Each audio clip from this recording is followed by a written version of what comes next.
Hello there, my favorite randos on the internet. Thank you for joining me on today's episode of Let's Disagree and Other Interesting Conversations. And I promise I have brought to you both disagreement and an interesting conversation today. This is a panel discussion that we're going to be hosting today on the question of which is the best way to describe Joseph Smith.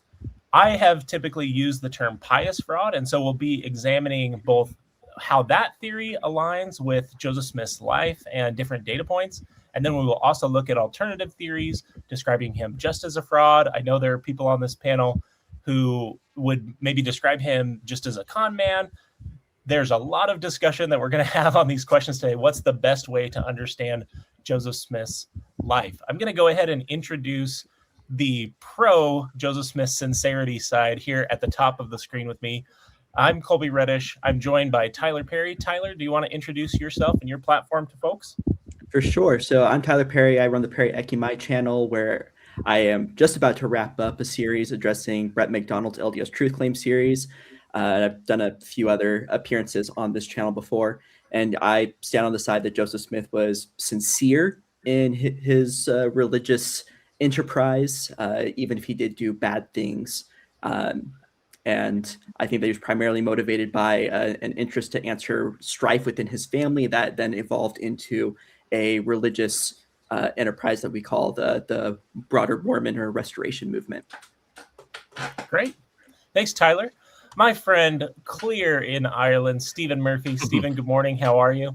Morning. I'm good. I'm Stephen Murphy, known as the Murph. I have a YouTube channel called Mormonism with the Murph, and I'm probably the only believer here on this panel. I'm an active member of the church. I believe Joseph was a prophet, but for this discussion, I'm definitely on the side of Joseph Smith being sincere, although I can relate with people who view Joseph Smith as insincere or a con man or an outright fraud, because in my faith crisis in 2018, after reading like Grant Palmer, Sandra Tanner, Fawn Brody, I took that view of Joseph Smith, and what shifted me to view him more as religiously sincere was reading like Dan Vogel, reading Richard Bushman's book, Rough Stone Rolling, reading Saints. And ultimately, it was spiritual experiences that brought me back to the church. But even if I were to lose my faith in Joseph Smith, I still would view him as religiously sincere to an extent. And I feel whenever I look at the totality of Joseph Smith's life, and hopefully certain historical data points, private letters, journal writings, as well as some of the scriptures he produced, I can't view him as just an outright con man. Yeah. Thanks, Stephen. And Stephen and I recorded something yesterday for his channel, so I'm excited to see that come out here soon. And I'm really glad that he's here.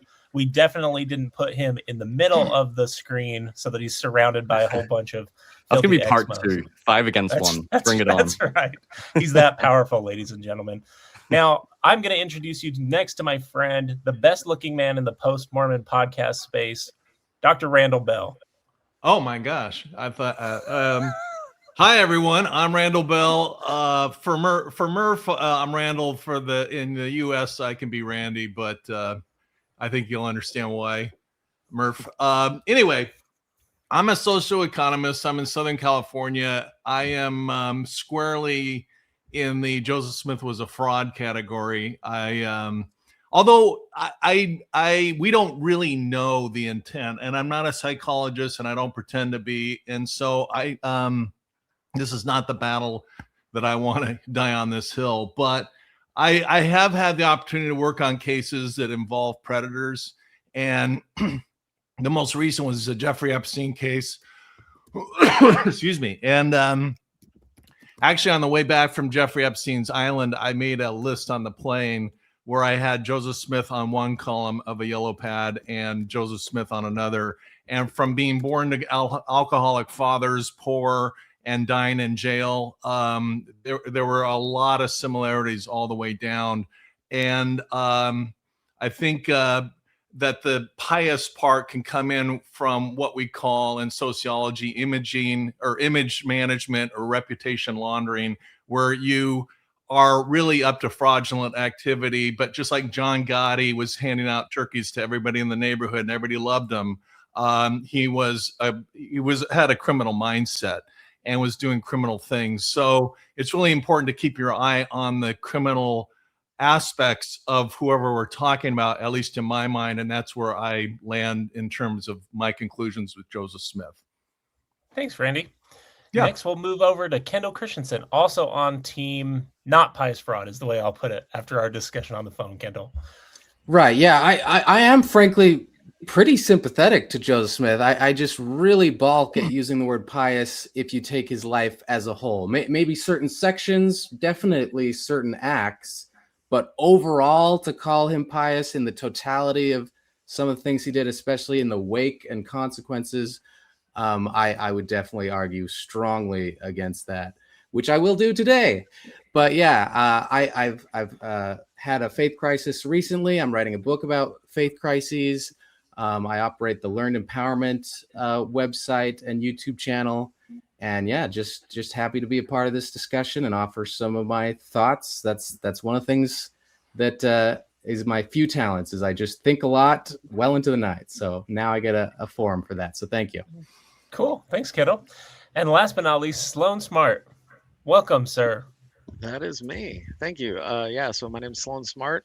I feel like I started this firestorm on the Discord I just watched your video with Ganesh, and you had used the term pious fraud, and I just asked the question, how do you all feel about this term? Because for me personally, I went through a faith crisis and truth crisis, really, Mormonism's truth crisis, but I found it out in 2022, and specifically, I connected when I learned about the happiness letter, Fanny Alger, the context of the happiness letter. I'd heard it quoted and stuff, but I put Joseph. I had seen a lot of documentaries, and I was like, oh, he's just like Keith Raniere. He's just like Warren Jeffs. Like that in my head was like what connected and part of my faith crisis, I would say. And so for me, when you use the term pious fraud, it rubs me the wrong way, because I'm just like, we don't make those excuses or use that term for others that would be of the same cloth or play from the same playbook. So that's where I'm coming from. And yeah. You did. This panel is purely constructed by Sloan's question in the Discord. So I think that's important context. Let me go ahead, and since the term pious fraud, at least the way it's used kind of in Mormon academic discussions or Mormon historian discussions, usually comes from Dan Vogel's pious fraud theory. I know that's where I first heard the term. I wanted to kind of share this from the opening pages of Dan's biography, his first biography of Joseph Smith, that, again, whether we agree or disagree with these particular arguments or definitions, I think it's important context for understanding at least what most people mean when they say the term pious fraud as opposed to Joseph Smith. So in the opening pages of Dan's biography, Making of a Prophet, he writes that Smith was a well-intentioned, pious deceiver, or perhaps otherwise worded, a sincere fraud, someone who prevaricated for good, and that's in quotes, reasons. Admittedly, the terms are not entirely satisfying. Nevertheless, pious connotes genuine religious conviction, while I apply fraud or deceiver only to describe some of Smith's activities. I believe that Smith believed he was called of God, yet occasionally engaged in fraudulent activities in order to preach God's word as effectively as possible. He then continues on and says, despite the apparent appeal of the unconscious fraud thesis, because he spends a few pages talking about alternative theories where Joseph Smith was basically deluded but not aware of the delusion.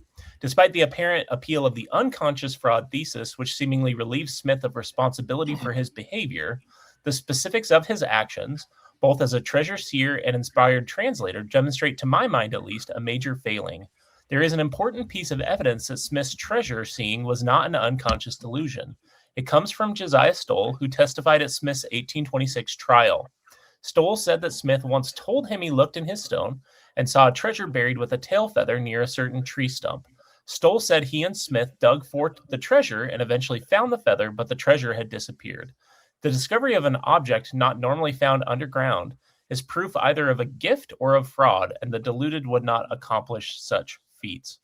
So I think with just that framing, we'll get into this discussion about which theory fits Joseph Smith the best. I think maybe since we've kind of defined pious fraud, and I'm going to play as much of moderator as I can while also sharing my perspective, I want to go first to Tyler. And Tyler, since we're talking about Dan Vogel's pious fraud theory, we're talking about how to understand that term as is typically used as applied to Joseph Smith. Do you agree with Dan's view? What are some important pieces of evidence you feel established Joseph Smith as a pious fraud for you? So it's a great question. In general, I do agree with Dan's view on that. I don't necessarily love the term, and I think the fact that he also doesn't seem to love the term is also quite helpful. I think that Joseph just has this pattern of constantly putting himself in connection with like the divine and trying to advance good, what he sees at least as good morals or good Christian principles, and trying to right the wrongs of the world, relieve contention. I think especially in his family, where he talks in his histories, especially about like this strife in his family over all of the religious upheaval that was going on in his milieu, and wanting to address that. And that being a theme throughout his life, that whenever there's contention in his general circle, he seeks to try to resolve that. He's very quick to make amends with people. He's very rarely the person who permanently casts somebody out, even if he has a falling out with them. And it's not to say that doesn't happen or anything along those lines. And it's not that he never acts untoward towards other people. But he does show like this sort of Christian behavior in forgiving other people and in righting wrongs and all of that I think is quite admirable. He also shows a willingness to try and actually get to the truth, in that he is willing to adapt anything to any sort of new learning. And I think a lot of the things that we could look at with him, like altering revelations later on, can also be answered by, like, he just has this habit of holding on to things very, very loosely, whether it's biblical truths, whether it's things that he's revealed through the Book of Mormon, whether it's through his own revelations. He holds on to that very loosely throughout his ministry. And then I think that it's just, in terms of trying to kind of get down to somebody's motives, it's really, really hard to make judgments about what somebody's motives are, especially in history. And without like a really good reason, I think that there is value in saying, yeah, this person was sincere, even if they did horrible things. And sometimes I think the people who believe, who are very, very sincere in what they do, and then do horrible things, are honestly some of the more dangerous people that are out there for kind of doing that. And I think that if we're concerned about the dangers of people like Keith Raniere, like Warren Jeffs and all of that, it's best understood as recognizing when that's accompanied with sincerity.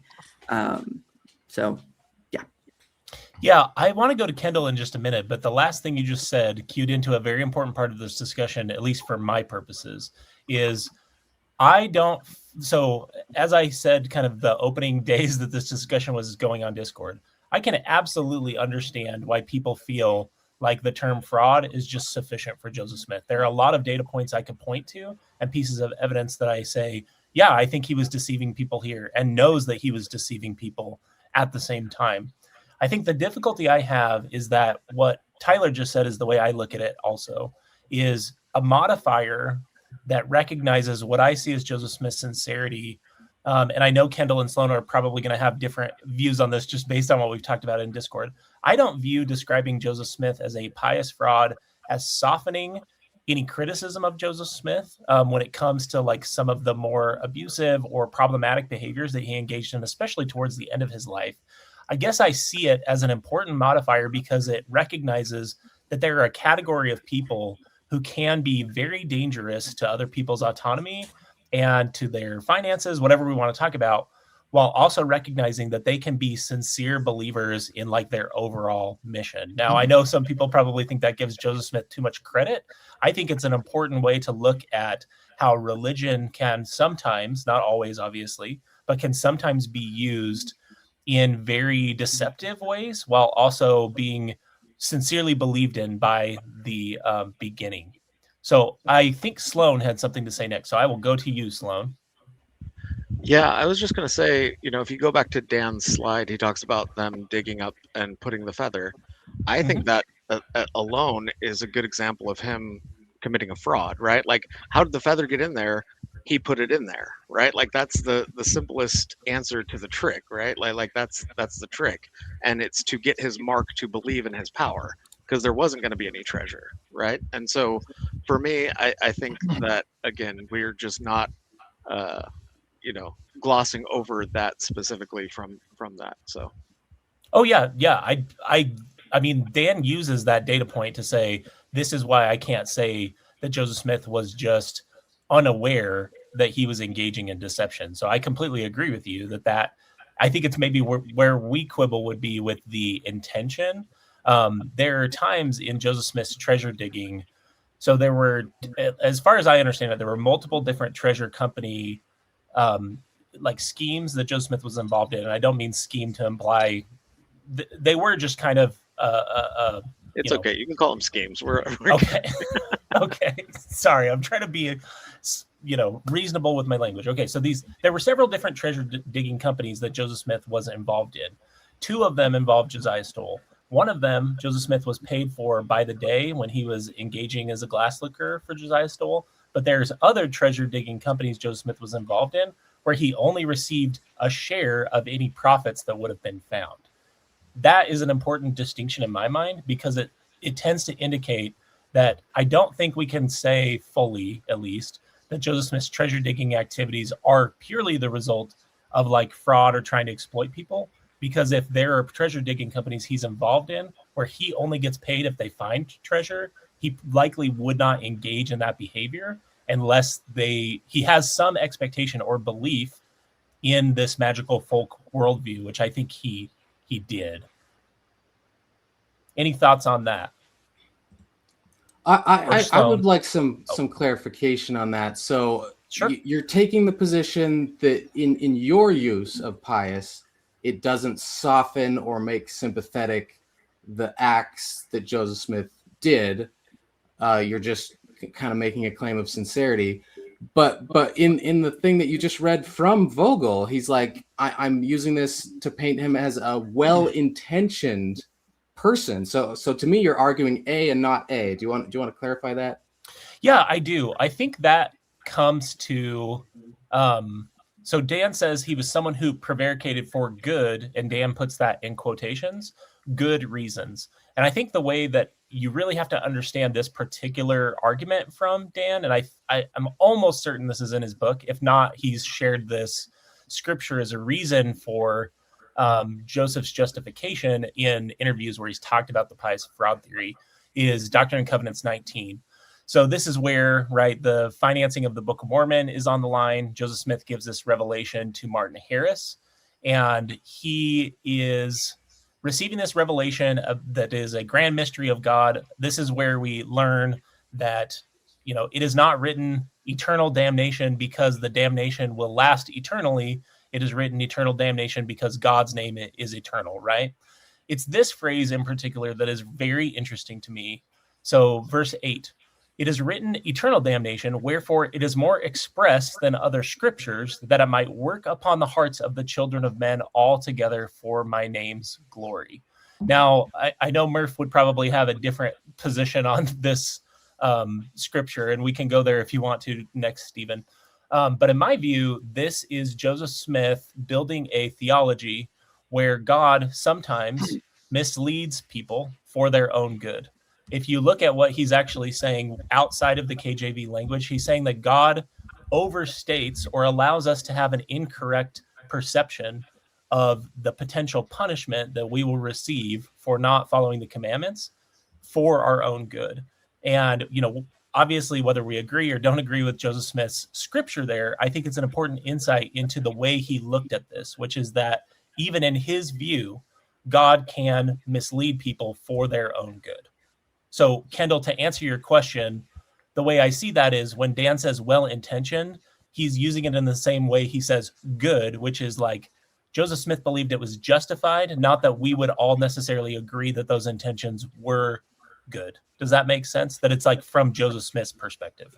Yeah. Tell me if you disagree with this re-articulation of your position. Sure.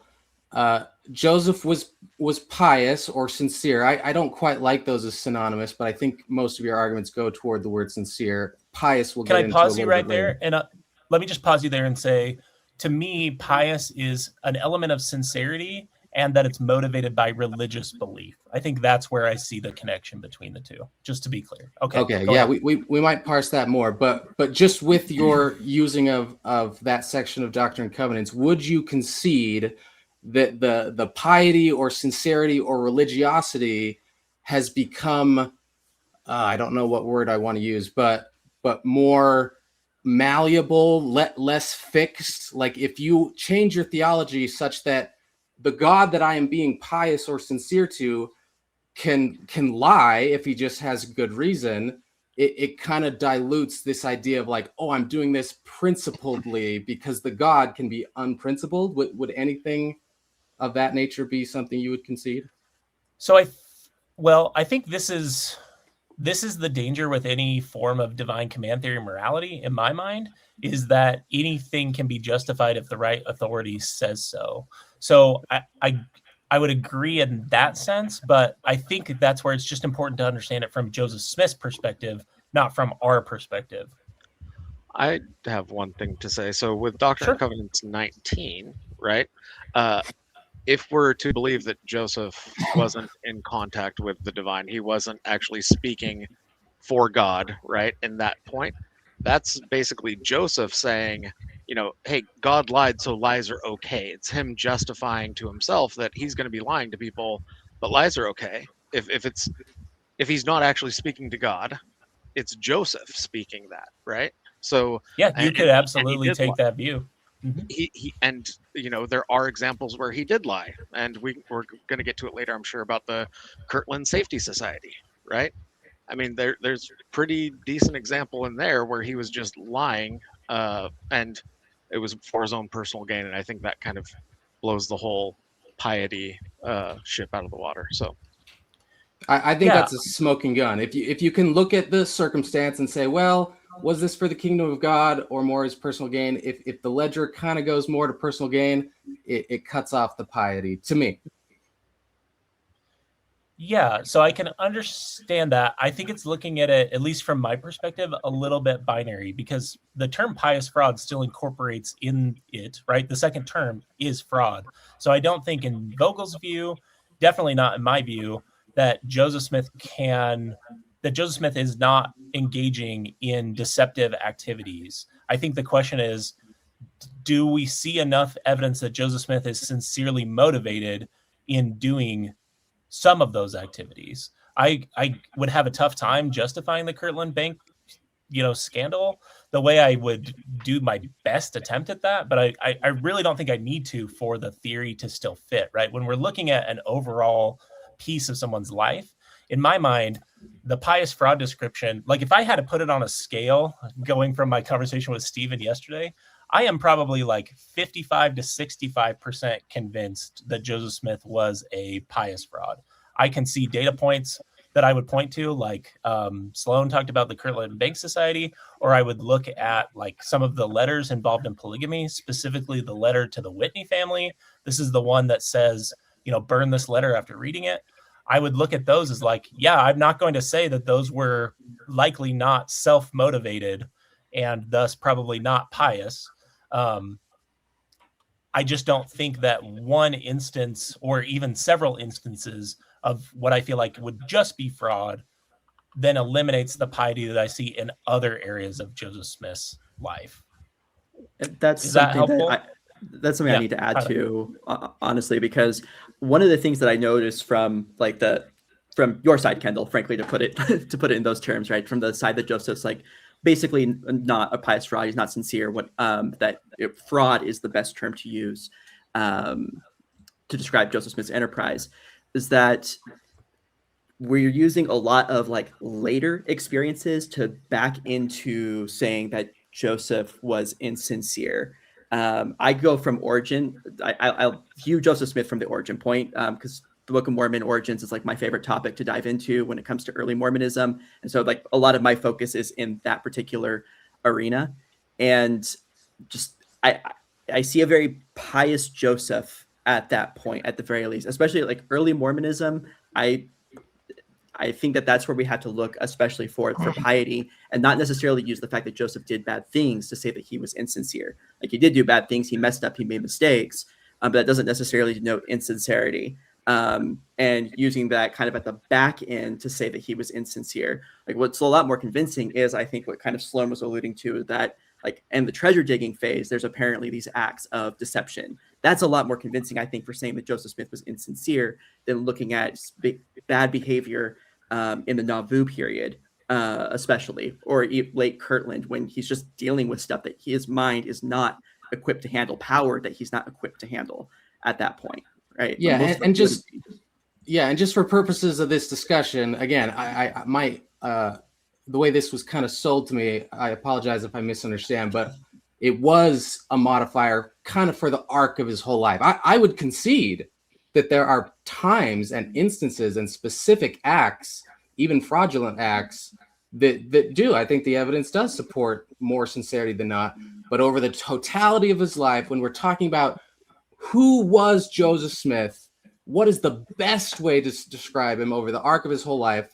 Pious is not what I would use. And it's not something we would use. Oh, go ahead. Oh, go ahead, Sloan. You were going to talk about double standard, right? I was going to say, yeah. So, and it's not something we would ever use for anyone else who followed a similar playbook. I've never heard it used for Keith Raniere. I've never heard it used for Warren Jeffs. I've never heard it used for Jim Jones or any other cult of personality, right? Like somebody who if you're not part of that group or an ex-member of said group, you're generally not going to have a certain terminology. Most people on the outside would probably just be like, they'd round up Joseph Smith with all of those people and use the same term for all of them. And they'd probably call them frauds, con men's, that sort of thing. Yeah, you had used this. We had part of that particular discussion on Discord, and you had asked me about a few of those instances, and it had probably looked like I was trying to evade it, in the sense that I said, I'm really not sure about the people that you're asking me about specifically. As I've thought about that sense, and then I want to go to Stephen next, but I just want to answer that directly. I can give you an example of someone that I feel like is a pious murderer, which would be the Lafferty brothers. And I think my difficulty in answering pious fraud, like another pious fraud that I can point you to, is just that I don't know anyone's life as well as I know Joseph Smith's life. I feel like I know more about Joseph Smith's life than I know about my own life sometimes. But I think going back to this like overall picture, like how we see Joseph Smith fulfilling this or not fulfilling this at different points of his life, I want to transition over to Stephen. And then I think what would be best to start going through some elements we each see for sincerity after we get Stephen's comments. And then we can turn to elements we see where Joseph Smith maybe lacks sincerity and get into more of those details that we've kind of already started on. Stephen? Yeah, I'll just chime in with my thoughts. I think Joseph Smith, he's obviously a very complex and controversial figure, and he's an enigma, a paradox, and everyone's trying to figure him out. And one thing that shifted for me, even just setting aside me being a believer, from viewing him as a con man to a pious fraud, was the biographies that I read of Dan Vogel, Richard Bushman, even saints, seeing examples of sincere religious sincerity. And one thing I would point out is, in my opinion, three of the best historians of Joseph Smith's life would be Richard Bushman, Dan Vogel, and John Turner, with their three biographies. And obviously Richard Bushman takes the view that Joseph Smith was a prophet, very open to his flaws and his weaknesses. Dan Vogel and I think John Turner seeing him more as a pious fraud, but all three of them seeing him as sincerely religious. Now it's a logical fallacy to appeal to authority, but I think the fact that these three historians who have dived into Joseph Smith's life and looked at it in totality, even though Dan Vogel and John Turner would see examples of, for example, with the plates, they don't believe the Book of Mormon's ancient. There had to be frauds in that case, while Richard Bushman would believe that there was actually a real angel and plates. But collectively, they see examples of Joseph Smith's religious sincerity. And I don't think it's a simple black and white. And I think often in the church, because we grew up viewing Joseph Smith as this righteous hero of a prophet, always being persecuted and doing God's will. And we weren't exposed to any of the warts or the flaws. And it's very natural if you lose your faith in Joseph Smith, or if you think like this whole thing isn't what it claims to be, that he was an outright fraud and charlatan. And there are things, puzzle pieces you can use to support that theory.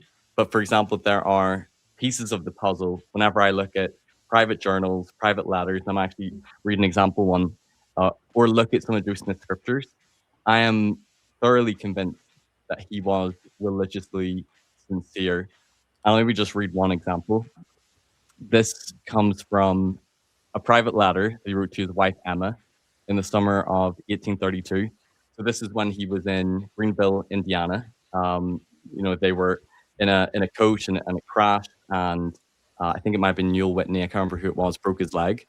So he wrote this letter to Emma, and he says, "My situation is a very unpleasant one, although I will endeavor to be contented. The Lord assisting me, I have visited a grove, which is back of the town almost every day, where I can be secluded from the eyes of any mortal, and there give vent to all the feelings of my heart. In meditation and prayer, I have called to mind all the past moments of my life, and am left to mourn and shed tears of sorrow, and my folly in suffering the adversary of my soul, to have so much power over me as he has had in times past. But God is merciful and has forgiven my sins, and I rejoice. I will try to be contented with my lot, knowing that God is my friend. In him I shall find comfort. I have given my life into his hands, and I am prepared to go at his call. I desire to be with Christ. I count not my life dear to me, only to do his will." Now, this would not be a very strong argument if I'm trying to argue this shows Joseph Smith is a true prophet, but because this is a private letter he wrote to his wife, and I just can't help but read this, that this is a sincerely religious, pious individual who believes in God and Christ, pondering over his sins, how God has been merciful, saying God is his friend, I'm giving my life into his hands. And he's writing this to Emma. And this reminds me of the sort of thing that I would have written in my mission journal, And if someone were to say, well, you were just a fraud or a deceiver, as I read that, and this has also happened around the context of him writing the 1832 history and his first vision account, as I read through that as well, it seems like a sincere individual who's wrestling over the things of his soul, who's turning to God. And when I look at this, I just don't know how to square this with he was just an outright con man from the beginning and didn't believe in God or in Christ. To me, this points to religious sincerity. Yeah, thank you for that, Stephen. And I think I want to pivot to Randy next, and then I want to go to both Kendel and Sloan right after that to understand the non-pious fraud side. Like, if that is kind of the argument, right? If the real substance of the disagreement is, I don't see any element of sincerity in Joseph Smith from the beginning, because to me that is a much tougher argument to make. Yeah, I know, Kendel, that you don't agree with that, but I think maybe there are other people on the panel who feel differently, or at least want to articulate that. So, Randy, I'll go to you for kind of your opening comments next, and then go to Kendel and Sloan, and then we'll go through examples.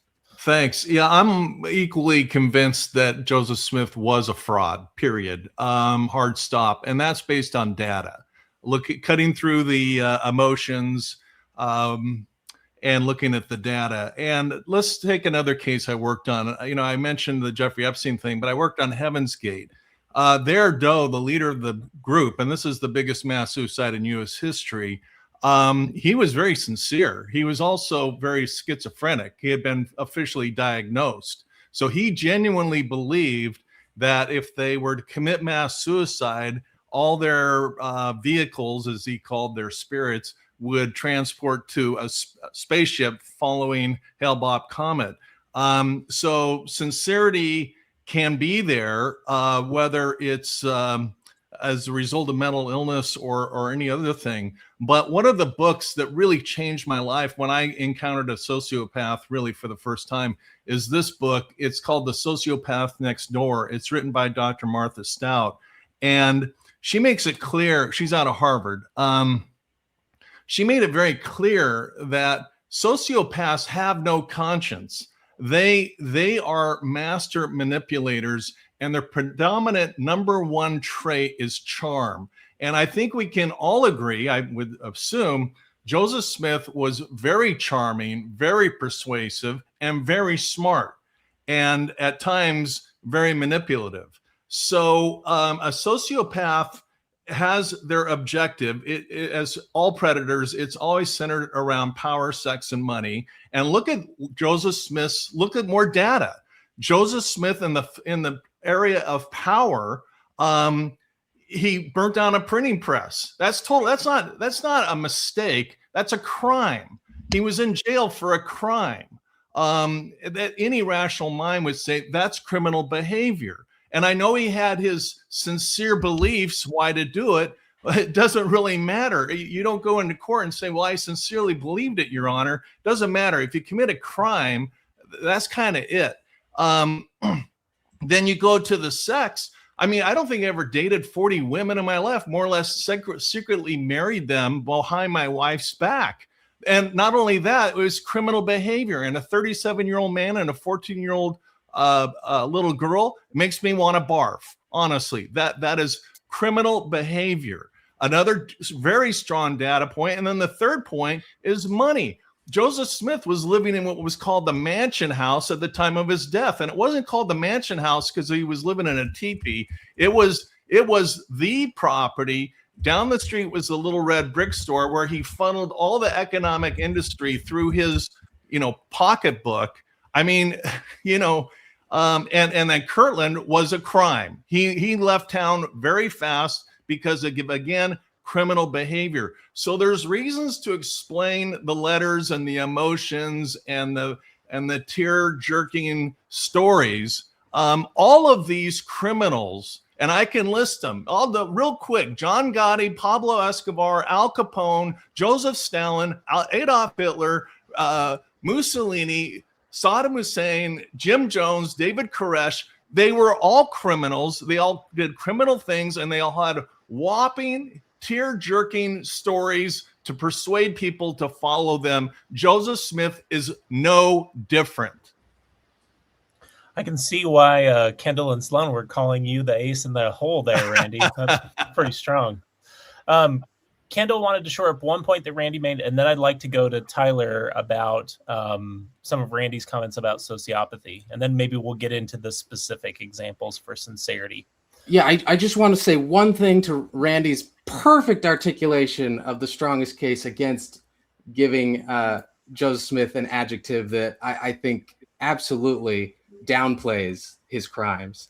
And that is, if all it takes to get the pious modifier to your crimes is some sincere connection to a higher cause or good intentions or, ostensibly wanting some good somewhere for something, then virtually no scoundrels or criminals deserve to be called by their crimes without modifying it by some humanizing or sympathizing adjective. There are no true criminals if we accept the other side's premise. In my view, it literally destroys the use of language.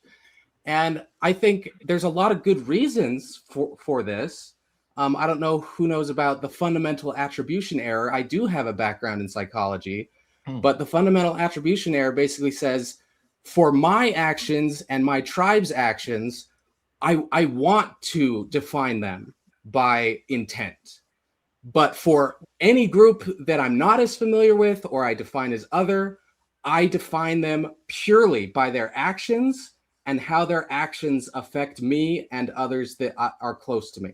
So I think this whole debate could really be viewed in that frame. And Kolby kind of conceded this already. I am the most familiar with Joseph Smith. If we all look at all of our lives, people that we love still love this man and revere him. We have very strong motivations, maybe unconscious motivations, to make Joseph Smith more accessible, more human.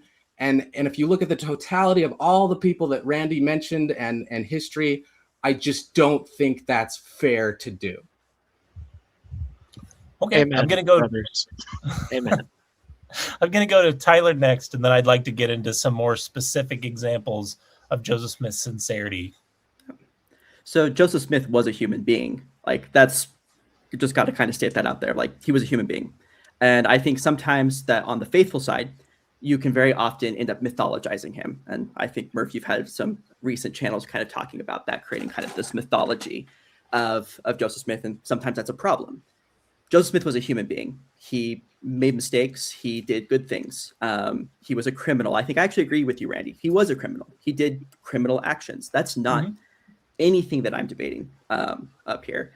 And yes, also we are doing this kind of from like the perspective of like, this is associated with our in-group. We are more close to it. I think one of the things with like Heaven's Gate with Doe was sincere. Like you said, he was pious. And there's a danger to that, and that needs to be recognized and understood. I think that there needs to be empathy associated with that, because otherwise we either open up others to vulnerabilities associated with that, or we fail to understand a lot of the things that can actually lead to these types of situations. We fail to understand who these people are, where they're coming from. We fail to understand the human condition that's associated with all this if we kind of do a reverse mythologizing and go with, it was entirely fraud, he was just a criminal, he was just, just this, or whatever that end state was, instead of recognizing the journey that kind of led there. Stalin didn't become Stalin overnight, right? Like, he wasn't always a mass murderer. That evolved over time. That developed. He did become that, but there are things that led to that. And we should understand that sometimes that does come from a pious place. And yes, I'm going to spend more time talking about the sincerity of Joseph Smith than I would about L. Ron Hubbard, because I'm not talking with Scientologists all the time. I'm talking with Mormons all the time. I'm engaging with this space and I'm understanding this from their perspective and understanding this individual, this leader from that perspective.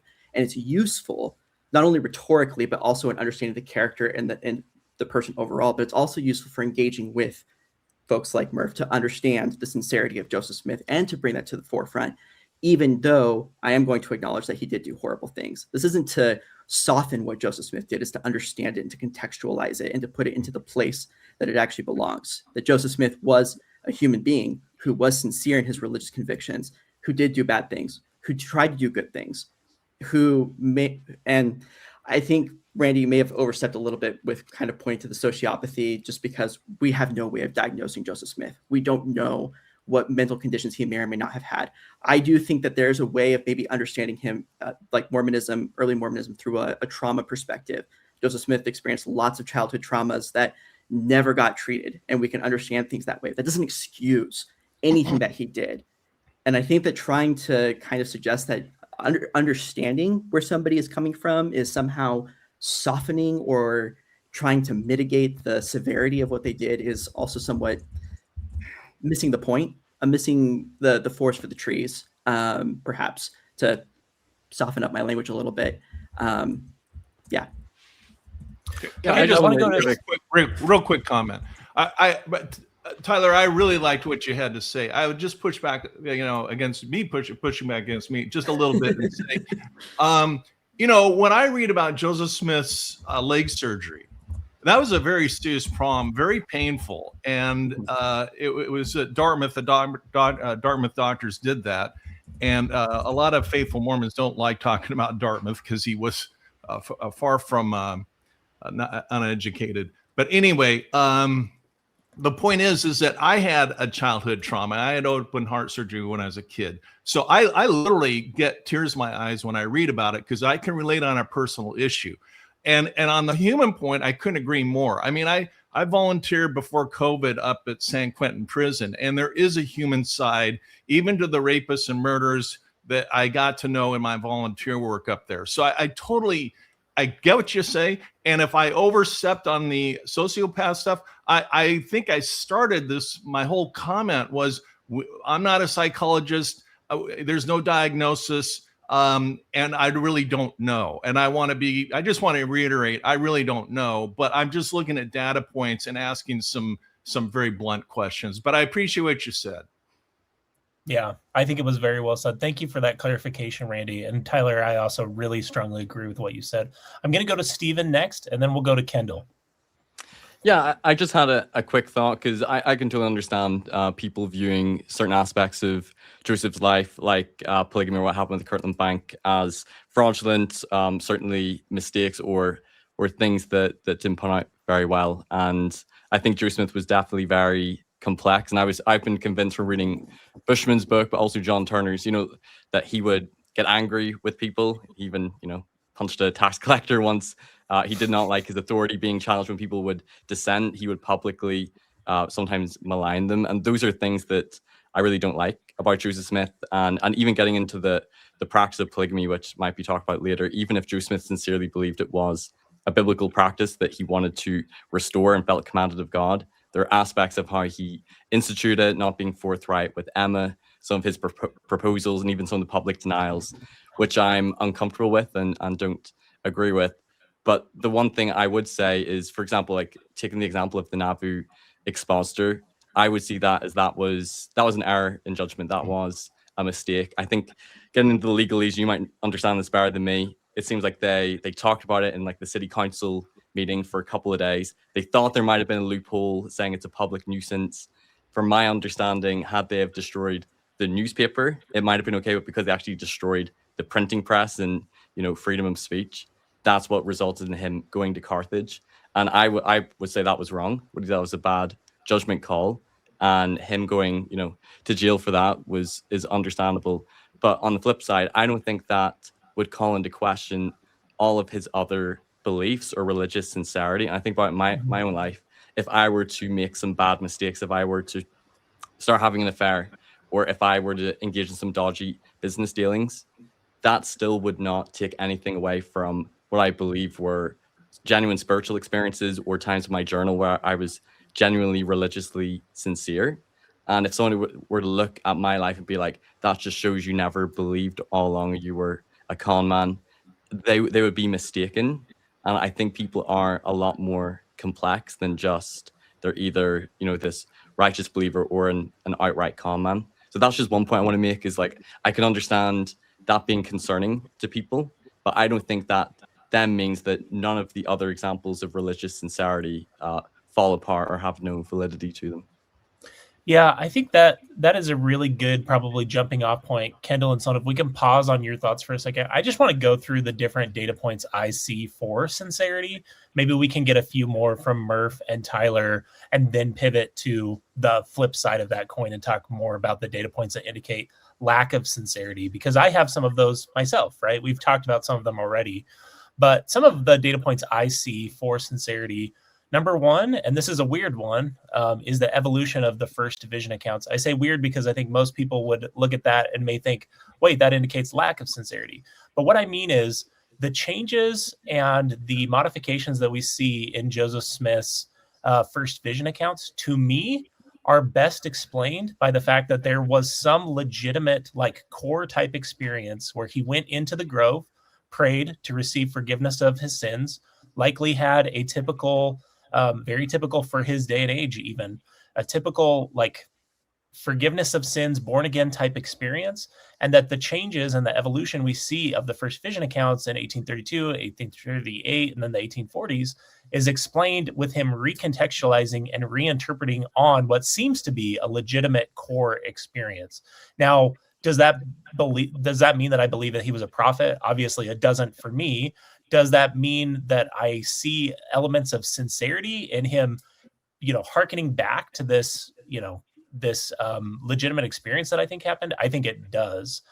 This next one, you know, Tyler talked about the Book of Mormon and looking at the Book of Mormon. This next one is a big one for me against the Joseph Smith was just an outright con man and fraud from the beginning hypothesis, which is the necessary conspiracy that would be required in the alternate view. Unless we're assuming that Joseph Smith was basically deceiving everyone in his immediate circle 24 hours a day about his sincere beliefs, that would mean that at bare minimum, Emma is part of this conspiracy, that his immediate family is part of this conspiracy, that basically the entire Whitmer family is part of this conspiracy, that Oliver and Martin Harris are part of this conspiracy, that they're at least helping him cover up his lack of sincerity, is the way that I see it. And then when you take into account the data point that many of these individuals had very intense fallings out with Joseph Smith, sometimes in public, and they never decried his lack of sincerity, I think is a very good data point to say we just don't see it's very difficult for me, I guess, to believe that there would be a conspiracy of that nature that never came to light if Joseph Smith was not sincerely motivated by religious belief, at least at the beginning of kind of the origination of the church. Murph, you have a quick point on that one. Yeah, there's an account that Lucy Mack Smith gives in her manuscript history when Joseph Smith Sr. is baptized. So Yes. she says, Joseph stood on the shore when his father came out of the water as he took him by the hand and cried out, "Praise to my God, I have lived to see my own father baptized into the true church of Jesus Christ," and covered his face in his father's bosom and wept aloud for joy, as did Joseph of old when he beheld his father come up into the land of Egypt. And there's also an account from Joseph Knight Sr., who records that as well. And I would see that again as another example of Joseph's sincere, you know, religious belief and rejoicing in joy, seeing his father join the church.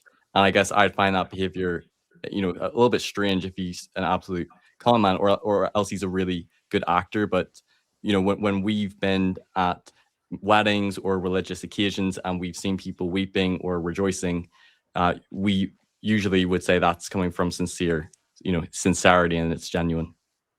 Sure. Sloan, you have a quick response to that one?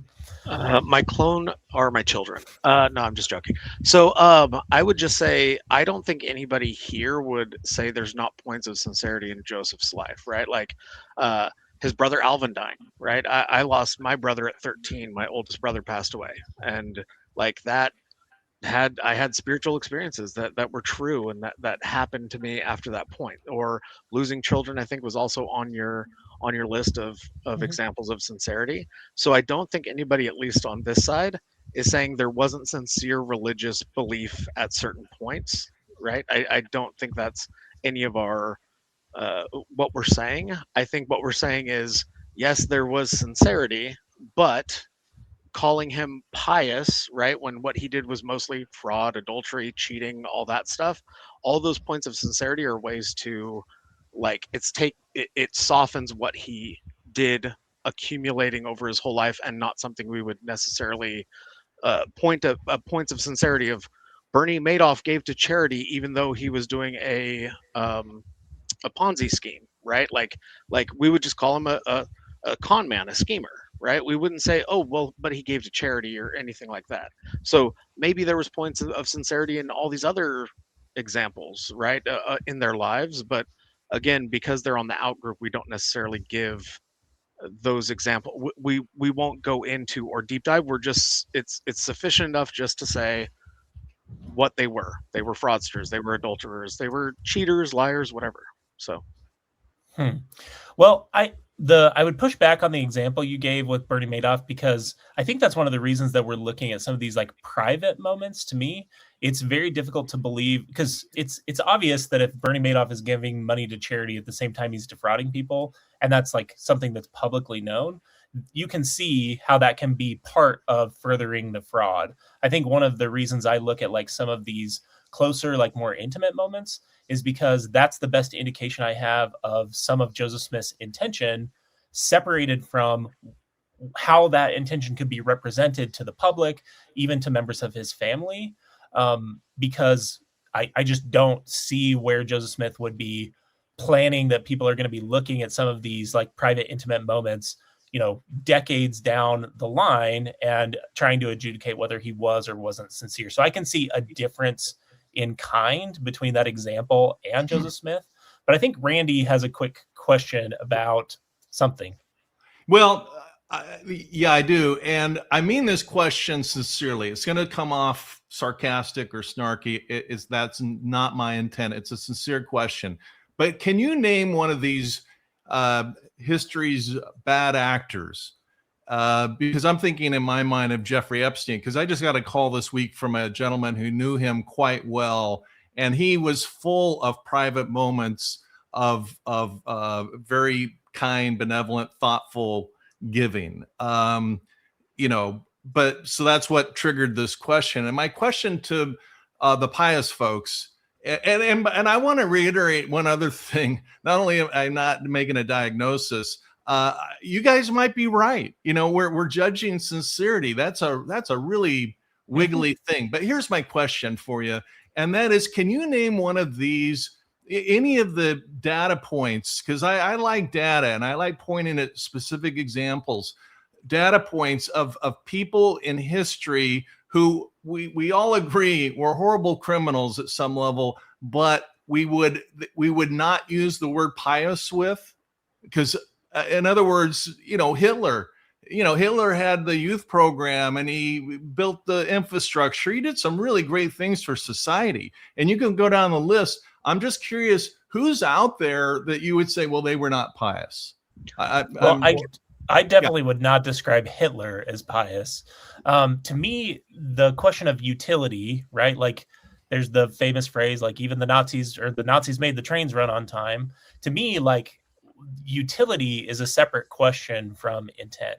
I think the way I see the pious fraud theory, kind of to go back to Dan's book, is that the best way, this is at least my position, the best way to understand the context of Joseph Smith's life is that the whole thing began from a place of sincere religious motivation. And I actually think one of the reasons that I think the term fits so appropriately or is so important to use, like using some form of modifier, whether we think pious is the best one or not, is because understanding that someone like Joseph Smith, which I would agree with you, Randy, did crimes. I wouldn't call some of the things that he did mistakes. I think that especially towards the Nauvoo period, Joseph Smith basically went into Mad King mode and truly was so convinced by his own power, by his own charisma, by the control he got over other people. It's a lot harder for me to see him as pious at that point. But I think understanding the origination point is very important, because what it tells us is if we just discount it down to fraud or con man, I think we are missing an entire category of dangerous people, which is people who are sincerely convinced that they're doing God's will, and that road leads them to some very dangerous, fraudulent, criminal, and scary places. That's kind of the way I look at it. So when I look at historical analogs, I don't know that Hitler was motivated by sincere religious belief, and definitely not at the origination point. And so I would say that example, I would not describe him as pious. If we're expanding it to just like justified, if that's like kind of the working definition we're using of pious, I guess I would say, yeah, everyone kind of has some justification for the decisions that they make. But I see the pious distinction as slightly smaller, like a smaller, more restricted definition than just someone who has a justification. Well, Kolby, real quick, you brought up the Lafferty brothers earlier. You said they'd be Yes. pious murderers, right? Yes. But I would say the majority of people reading the Lafferty brothers account wouldn't call them pious murderers. They would call them murderers, right? Yes, we can go into how sincerely they believed. But a pious murderer is still a murderer. And I think that's one Right. of the biggest disagreement points I have with both you and Kendel, is I do not see ascribing the pious fraud theory to Joseph Smith as softening, building sympathy towards Joseph Smith in any way. I truly just feel the label fits best because speaking to his intent, speaking to the origination point, like pious fraud is a more specific term than fraud. And I feel like because of that, just by itself, again, whether we think that's the best modifier to use or not, I truly believe some modifier has to be used, because the fraud net is just too wide a net to cast, in my view. Okay, but you would concede that your use of the term Joseph is more dangerous because of this. We should be more afraid of what his potential for scheming and taking advantage of people because of this modifier is at odds with how Vogel uses it and how, frankly, I've ever heard the term used. It's definitely a softening and a sympathizing modifier every time I've heard it used before our recent discussion. So would you say you're at odds with Vogel in this sense? I wouldn't necessarily, because I think this goes back to, like, when Dan says Joseph Smith was doing things for good reasons, he literally puts the good in scare quotes. And I think you have to interpret the good from Joseph Smith's perspective, which again comes full circle to why I see a pious fraud as more dangerous than just a normal fraud. Okay, that's confusing to me, and I would go back to, we haven't really talked about the actual definition much, but in my research of the term, it traces back to Proto-Indo-European roots, PEWH, which literally means pure, clean, uncorruptible motives. And in Rome, pietas was not just a religious feeling. It was a foundational civic virtue requiring a highly self-consciousness of one's awareness, not only to the gods, but to the state and to other people, parents and ancestors especially. But in all the things that Joseph did, I see mixed motives and I see great harm against the state and against other people. I do not think pious is a fair term. Okay, do you have a better term? Yes, if you'll go up to the slides, I think it's the last slide.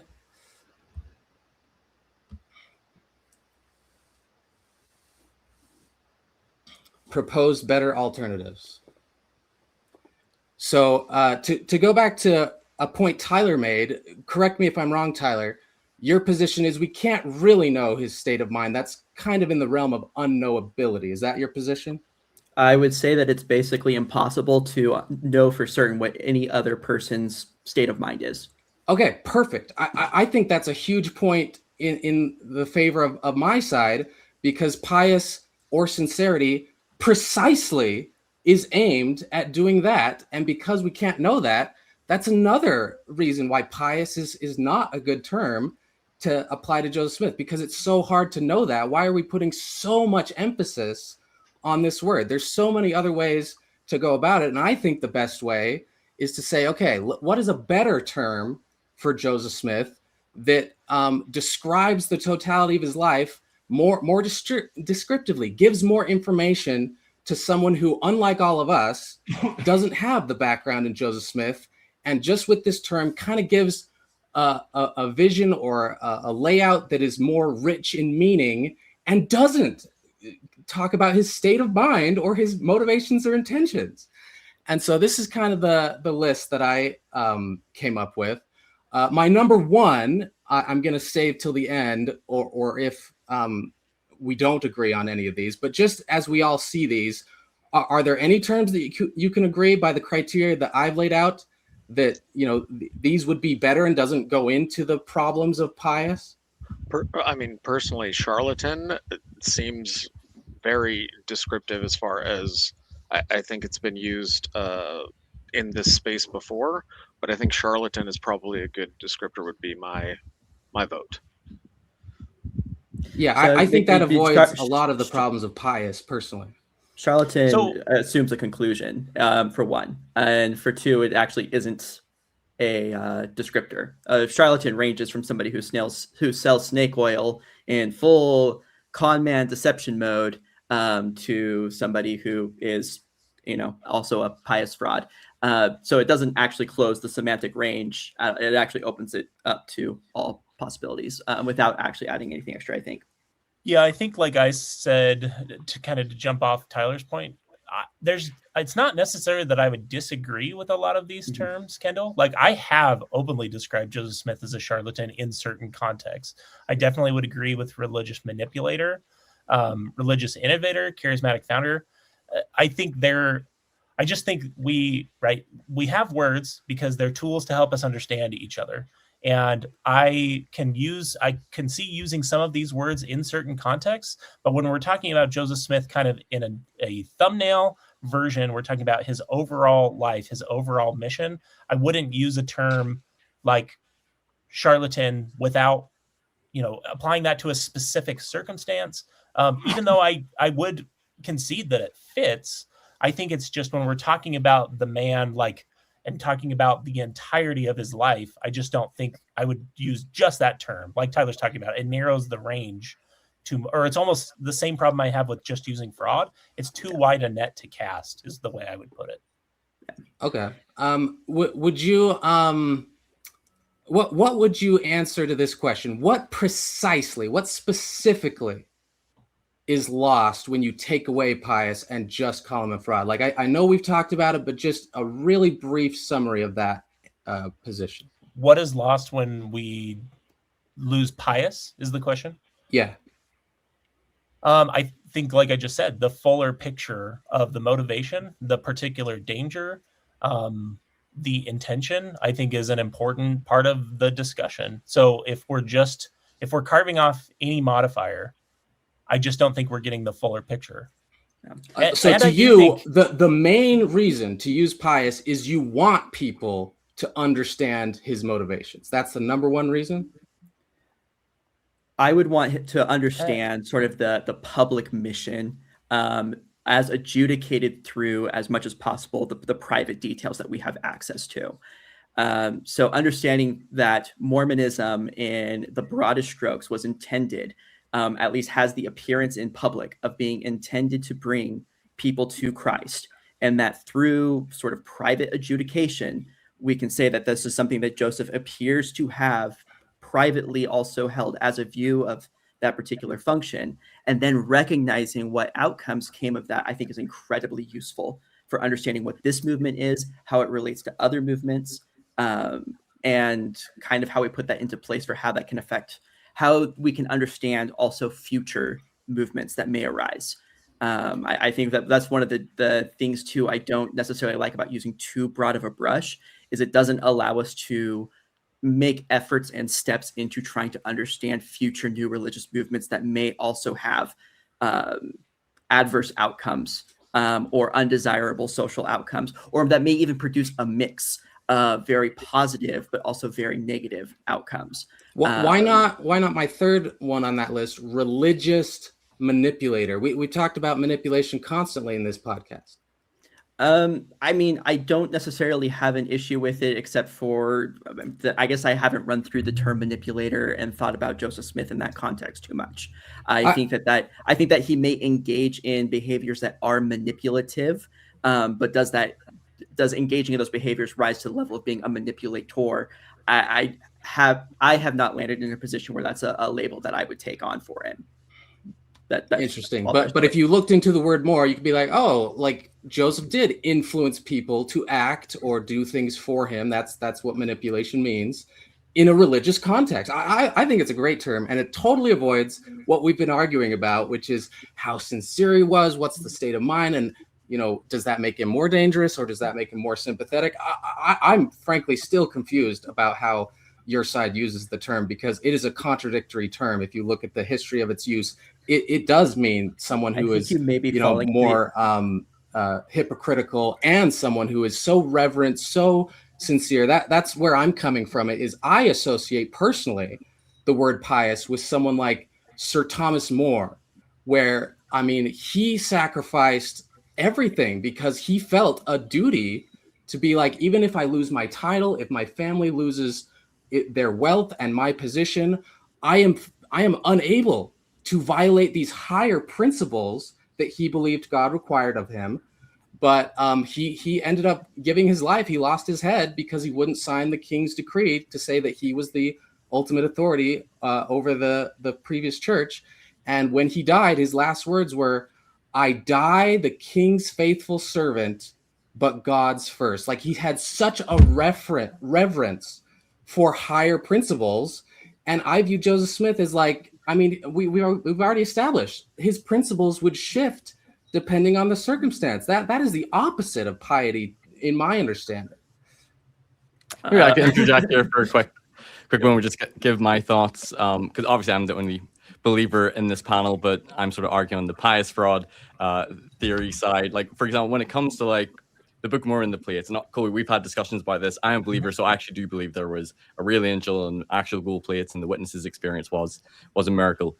But for example, if it is a fraud, then obviously Joseph Smith fabricated some sort of plate artifact, and he was the one that dictated the Book of Mormon himself. Now, again, you might say this is another appeal to emotion argument, but honestly, for me, like going through the Book of Mormon, I am convinced, whether or not it's ancient or modern, that whoever was the author of the Book of Mormon, and many passages, and it just seems like the overall narrative of the Book of Mormon is trying to bring people to Christ, to repent, to inspiring them to follow, to love God, to give to the poor. There's so many good Christian messages in it that for me, I'm convinced with certain passages, like the Psalm of Nephi, for example, that I find it hard to believe that an unbelieving con man who didn't have any religious belief or desires could have written the Book of Mormon. I think it points to, if Joseph Smith is the author, even if he engaged in fraud, that there was religious sincerity. I think Dan Vogel's view would be that he did it almost for a higher good. So he would see it as like he engaged in some deception because the motives was to bring people to God and to Christ. And maybe he just needed to use a little bit of deception, but sort of like the ends justify the means. Now, obviously, I'm not quite in that camp, but if I were to lose my faith, I would side with that, because I struggle to believe that a unbelieving con man who was just in it for power, money, and sex could produce the entirety of the Book of Mormon with the religious messages. Or, for example, the Liberty Jail letters to me, when he's crying out to God, like, "Oh God, where art thou? Where is the pavilion that covereth thy hiding place?" Like, when he is in Liberty Jail with all the persecution, like when I read that, and then the answer that he says God gives to him, that just sounds like a real believer in those moments, in his most vulnerable moments. So yeah.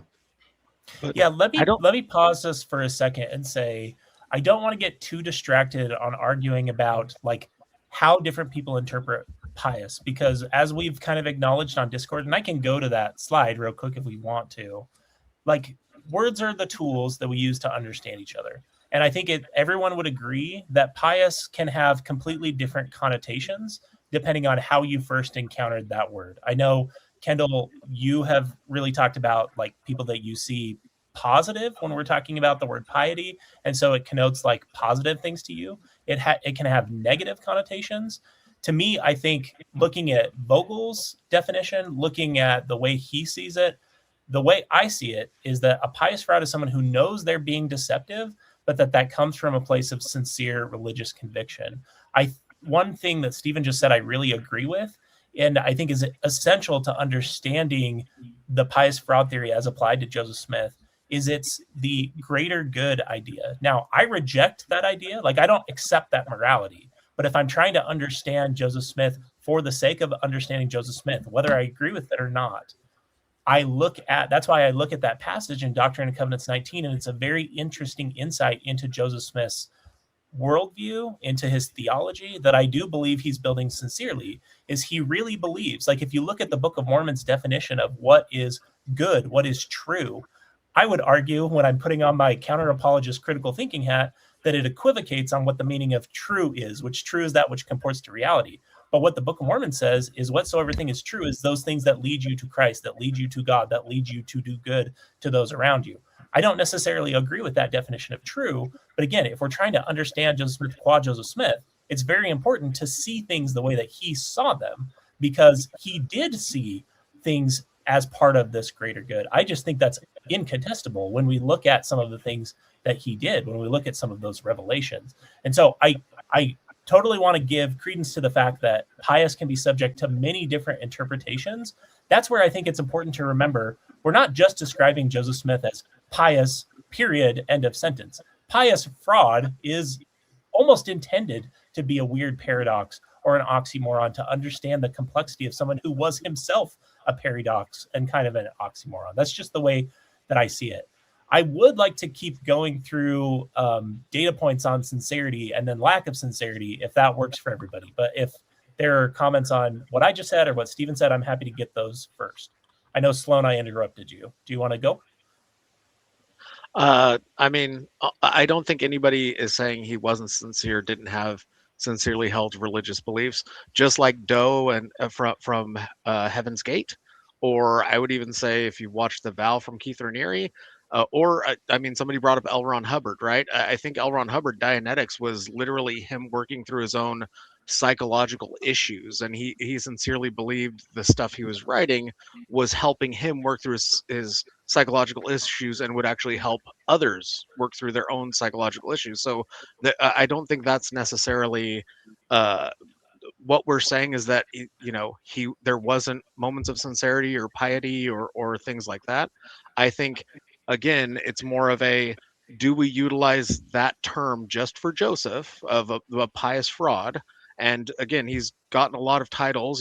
He was king of the world, right? So one more title, one more feather in his cap, as opposed to, if it was anyone else, whether it be Keith Raniere, whether it be, again, the Lafferty brothers were brought up, I would just say, specifically, we don't call them pious murderers. We just called them murderers, right? Like, we can read the story of, Under the Banner of Heaven, and it gives us insight and all of that, but ultimately they're murderers. They killed their niece and their sister-in-law. So But using them as an example, I think demonstrates why I see adding the modifier as signaling us to an additional type of danger. We all know that there are people who murder other people. Understanding that there are people like the Laffertys who you can listen to the interview that RFM aired a few years ago, where they're describing and seem to be completely lucid in describing that they did these things because they thought that God wanted them to. That is a whole completely different bucket of terrifying than just someone who murders someone. It's someone who murders someone sincerely believing they're doing so in the name of God. So that's why I see it as an important modifier, even as applied to Joseph Smith, is yes, we can describe them as just murderers. I feel like one of the things that's being missed in this discussion is using a modifier and then a term doesn't mean you're not using that same term. You are using that term explicitly, right? It's incorporated into the definition. It's just we're carving off a smaller part of that definition, right, and saying this is a more specific class that I want to talk about as applied to this person specifically. And if I may as well, Sloan, like there are like cognitive biases that we have when we see somebody who's like, really like, I had it a second ago, but they're really like strong in their convictions when they speak. They're strong in their convictions. Like, oh, that guy must be like, knows what he's talking about. And people fall for scams with like all this all the time. I think actually that I would go so far as to say that we should understand people like potentially L. Ron Hubbard. I've actually heard an apocryphal story that there may have been some scheming in the background ahead of time, but I have not ever validated that. And if I were talking with Scientologists all the time, I may, approach L. Ron Hubbard a little bit differently than I do. But I do think that like there could very well be value in understanding these figures with relation to their level of piety, with relation to their level of sincerity of what they're talking about, with relation to these other adjectives. And where I think the utility with Joseph Smith comes in with understanding him as a pious fraud is that proximity to that adjective as well that we see exhibited throughout his life, that he is constantly walking that line in that direction, even though he is doing things that we, most of us here, I think all of us to some extent or another agree are bad, potentially criminal, and all of that, that he's still walking that line in that direction towards that adjective of pious, and that helps us to understand the context under which he's engaging with those behaviors and those attitudes. And I think that that's actually useful for understanding other figures that are similarly relevant. I'd like to keep going through the specific examples of sincerity and then kind of draw back to which definition we think best fits. So one of the elements that I would point to, again, continuing on this list, and I'll be briefer with these, is that Joseph Smith, whether it's in the Book of Mormon or later, appears to be interested in solving legitimate religious problems. For example, I don't really see a whole lot of reason that he would settle the question of how do we do infant baptism? Do infants need to be baptized or not be baptized? Unless that's coming from a place of sincere religious conviction. That's like a legitimate question that occurred in his day, and he's wrestling with that. I have Alvin on the same list, right? Trying to figure out what do we do with people who didn't have a chance to get baptized into this new faith. I would point to, right, I think, and I'm not accusing anyone on this panel of doing this, but I think a lot of times, especially fresh Exmos can forget that most of the things they learned about Joseph Smith being persecuted are still true. Like those are still things that happened. That doesn't mean that I believe that he was a prophet. It isn't excusing him to put his life in context and to recognize that he was a full person. So my next one is the tarring and feathering, like enduring tarring and feathering at the early beginning days of this experiment, enduring child loss as a result of one of those tarring and featherings. It's very difficult for me to point to those data points and say, this is someone who knows they're a fraud and is making this up to get money, to get power, and continues to engage after receiving such heavy pushback and suffering such heavy personal and familial loss. The imprisonment, Murph talked about the letters from Liberty Jail. Those are data points I would point to as well. The mob violence. Now, this is a big one, the effort involved in these translation projects. And I don't mean just the Book of Mormon, but sincerely, if Joseph Smith is just a fraud and a con man, there could have been an easier way to do this than engaging with the text of the Book of Abraham, creating the text of the Book of Abraham, creating the grammar and alphabet of the Egyptian language.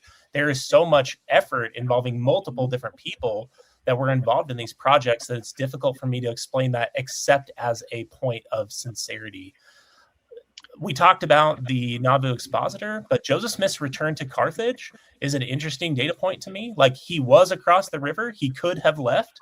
I think someone who was a knowing fraud and con man from the beginning would have left. Instead, he returned. Now, I understand he returned with assurances that he would be safe, and so the insincerity side will likely point to that. But I do still think it's important to recognize that he did return. And then I already spoke about the money digging company piece, but that 2 out of 11 in the parentheses there is indicating that one of the treasure digging companies that we have articles of incorporation for that were reported on later indicated that Joseph Smith and his father that were part of this company, right? These are the money diggers that are trying to break in and get the plates at various times after the plates are rumored to have been received by Joseph Smith because they feel like that's part of the treasure. And when I look at the money digging activities and the fact that there is at least one money digging company where Joseph Smith would only receive money if he dug something up, that's very difficult for me to sell as someone who isn't at least sincerely convinced that they are going to or have the possibility of finding money. Else, why would they engage in the waste of their time if they're not being compensated? And so I think that picture, to me, are the biggest things that I would point to for Joseph Smith's sincerity. Before we pivot to any pushback on those points or any points we feel like indicate Joseph Smith's lack of sincerity, I want to go to Murph. I want to go to Tyler for any additional data points they have on the sincerity side of the coin, and then we can get the insincere side of the panel's feeling on those data points and go to their own and look at insincerity. So I'll go to Stephen first and then to Tyler. Yeah, sure. I think really the last point that I would make, I think we've covered, Joseph Smith forgiving others, and it sounds like from what I'm understanding of the other side is you acknowledge that there was some religious sincerity at times, but you think overall he was more a fraud than religiously sincere. So I can understand that perspective. I think the last thing that I would say, and I sort of made this point before, is, I was just going through different scripture passages, either in the Book of Mormon or in the Doctrine and Covenants, because if Joseph was a fraud, then he authored those. And these were examples of scriptures I would pick, when Christians would say the Book of Mormon was, motivated by the devil, and I'd be like, well, these sorts of verses don't make sense. Like, just one last one I'll read from 2 Nephi 4. So this is Nephi Psalm. Let me get it. Which I think Dan, while you get that up, Dan strongly believes that there are autobiographical elements to the Book of Mormon, as do I, as does Ganesh. And I think Nephi's psalm is best understood as Joseph Smith's reflection as himself. I understand, Stephen, you may see it differently, but... Sure. But yeah, it says, like, my God hath been my support. He hath led me through mine afflictions in the wilderness. He hath preserved me upon the waters of the great deep. He hath filled me with his love, even unto the consuming of my flesh. Then rejoice, O my heart, and cry unto the Lord, and say, Lord, I praise thee forever. My soul will rejoice in thee, my God and the rock of my salvation. O Lord, wilt thou redeem my soul? Wilt thou deliver me out of the hands of mine enemies? Wilt thou make me that I may shake at the appearance of sin?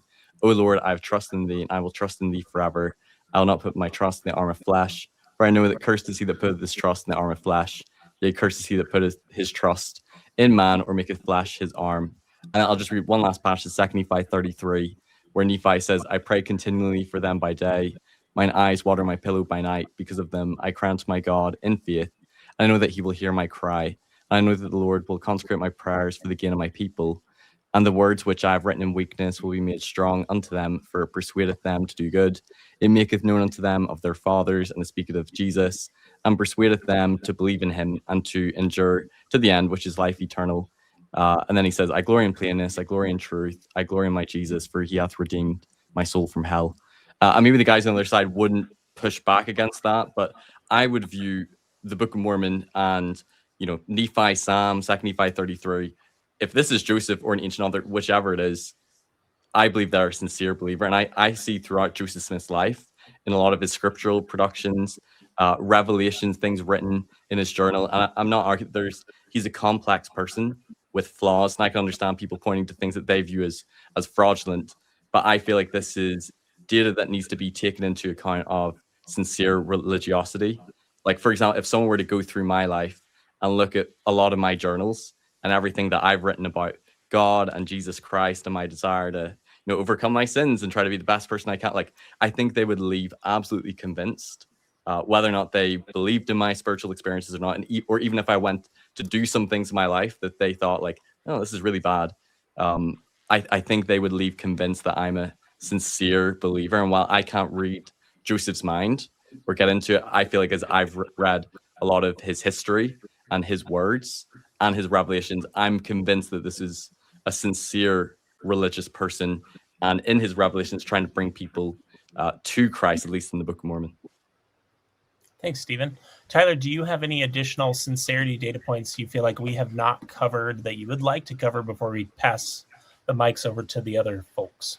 Yeah, there are like a lot of little things you could point to kind of throughout, even in his, going around dressed as a general and calling himself the king of the world phase. Like, yes, that does happen in Nauvoo, granted. But like, learning Hebrew is not an easy thing to do and required resources and time and all of that. And yet Joseph does that, I think, in no small part because he recognizes like how that's going to be able to help him to be a better prophet under his view of that. Like there are just these things that these projects that Joseph engages in that are insanely difficult that could very easily have been avoided, that didn't need to be done, but he does them anyway, and he uses them. It's not just that he learned Hebrew. You can see it in the Book of Abraham project that he actually uses the things that he learned from Hebrew to further his understanding, his theological development. And like I think stuff like that just kind of points to as well like the practical sincerity of his religious mission, which is what I would consider to be kind of the pious side of the efforts that he's engaging in, and that's a pattern that never really ends. Yeah. Cool. I'd like to transition over to the insincerity data points. I'm happy to start with mine, but I feel like I haven't heard from Randy in a minute, and I am always lacking hearing from Randy when I don't hear from him for a minute. Could I add some more sincere points to your side? I just want to make sure we're arguing against the strongest. Sure. Okay. So I just wanted to add, there's a lot of things that can point to sincerity, but I've already made the point. Sincerity and piety isn't quite the same debate to me, but nevertheless, I want to sympathize Joseph. So here's some points I would also add to your side. His adamant concern when he was a youth about his foolish errors and the levity common to use. Like I read in his writings that he did feel bad for his sins. Like that's a sincere person that does that.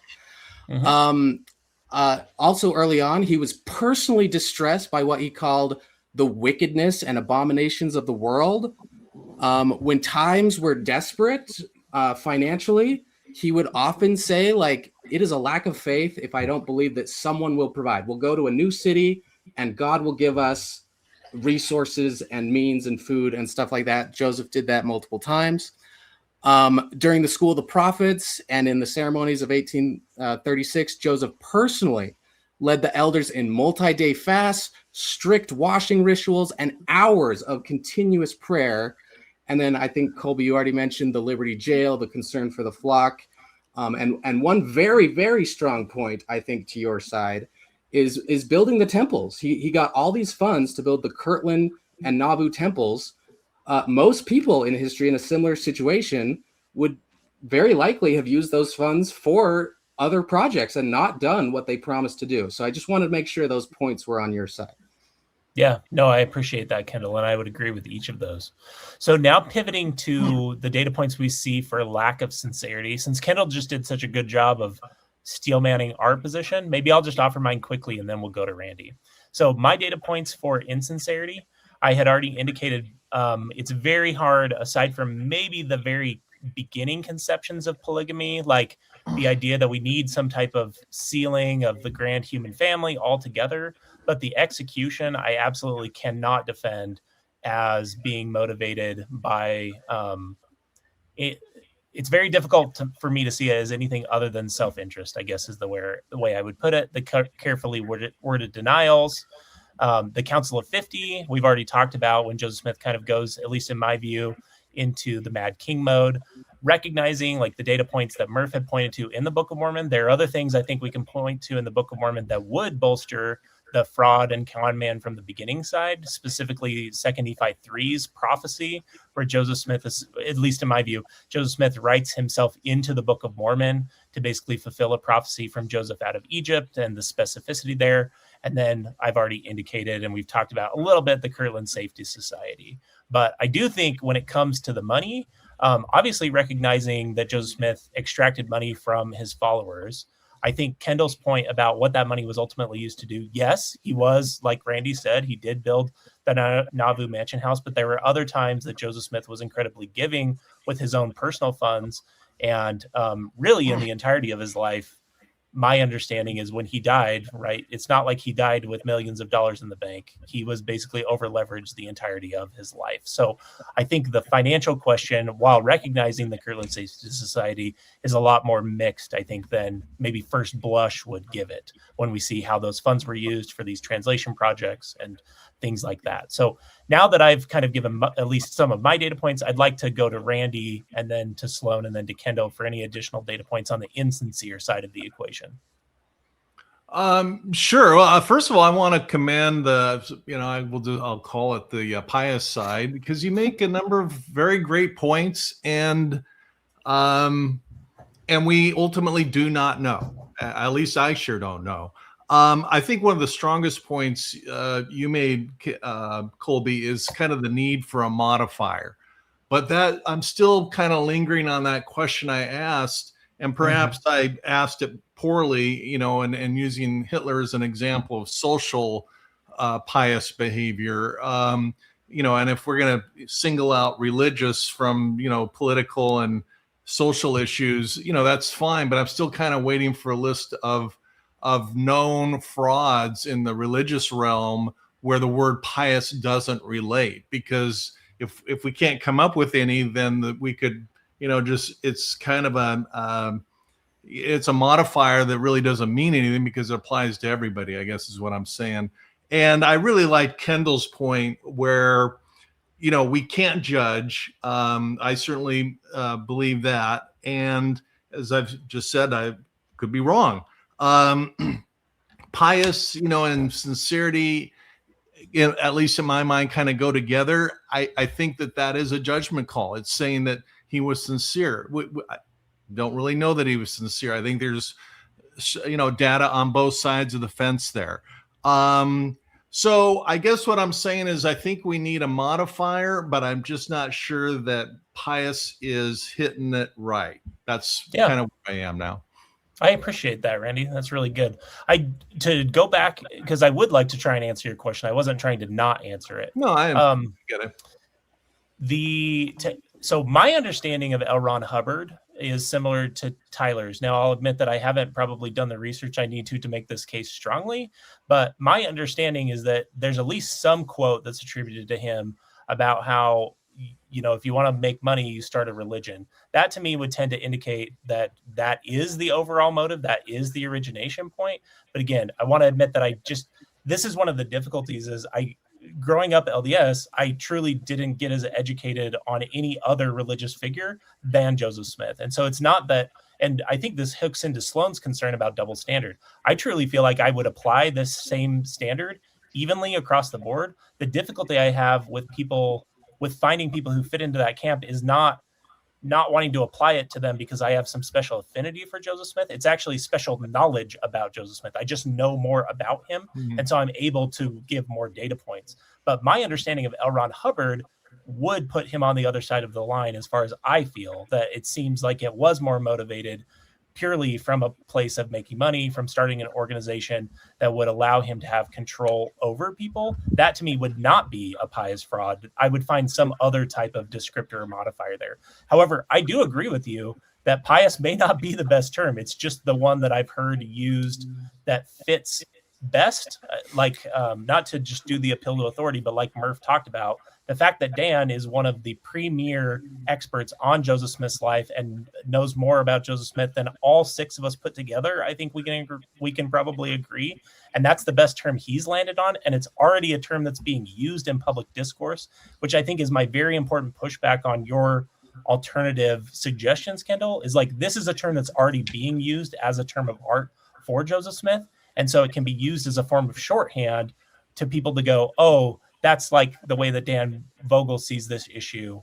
And so whether it's the best term or not, we do kind of sometimes have to go with the terms that have been used in the discourse on that topic before. So just as far as the L. Ron Hubbard thing, and again, a lot of the stuff that, as I alluded to earlier, I watch a lot of documentaries, things like that.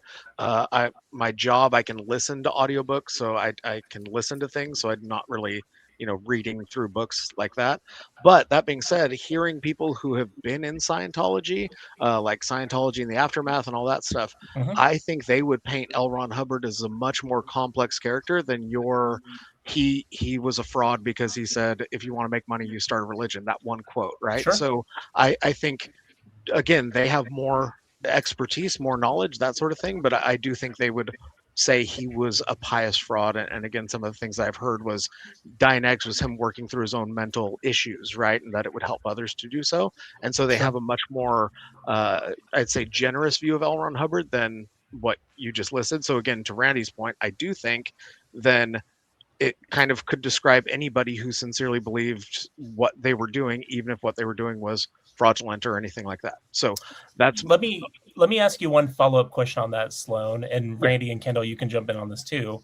But would each of you agree that if we had a similar analogous quote from Joseph Smith, it would be much stronger evidence for your side of the equation? If we had for example, if we had a quote from Joseph Smith in 1827 talking about how, well, if you really want to control people, if you really want to get money, if you really want to get sex, you really want to get power, start a religion, you acknowledge that would be pretty strong evidence for your side of the equation, right? And so the existence of a quote like that for L. Ron Hubbard before creating a religion, I think is a very strong data point on that flip side of the equation. Not discounting anything you said, but do you admit that that would be, like, if we had something analogous from Joseph Smith, that would be pretty telling to his intention, right?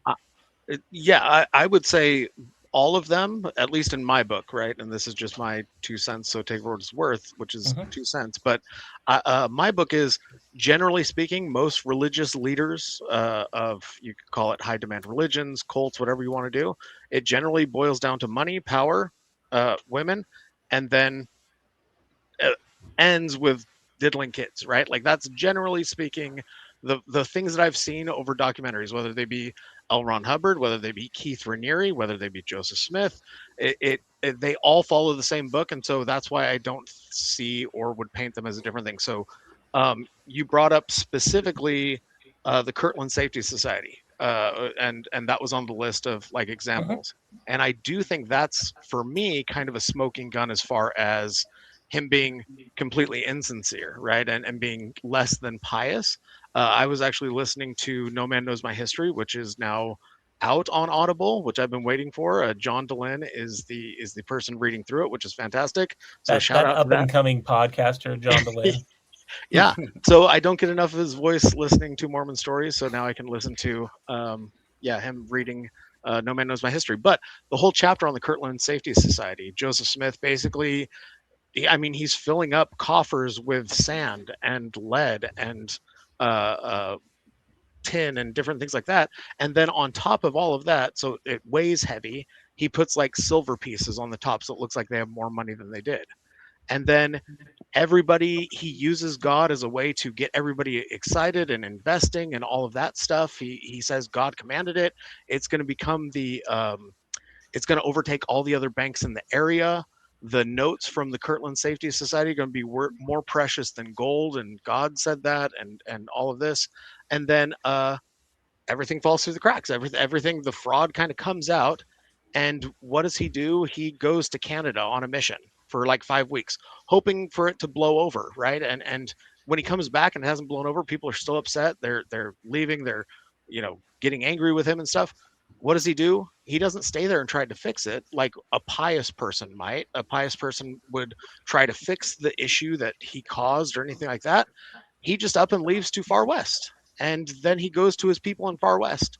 And then he starts pouring honey in their ear, right? Like kind of like a confidence man would, and starts saying, oh, this is where the Garden of Eden was. This is where Cain killed Abel, is right here in Far West. And starts, because he had built up Kirtland as like God's chosen city.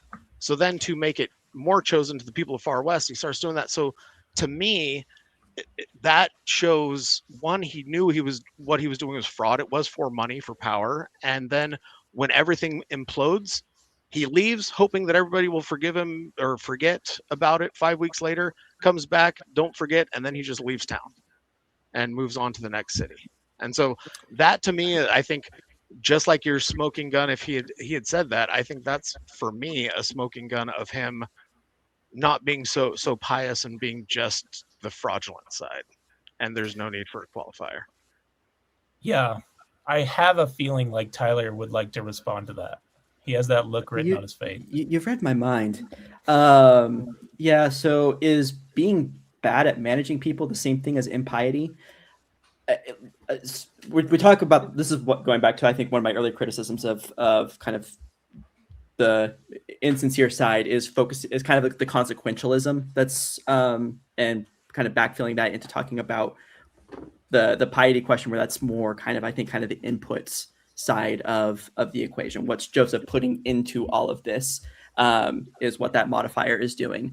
And like, yeah, the Kirtland Banking Society was an absolute mess, and it blew up in his face. And I would suspect that Joseph actually thought that it was going to work out.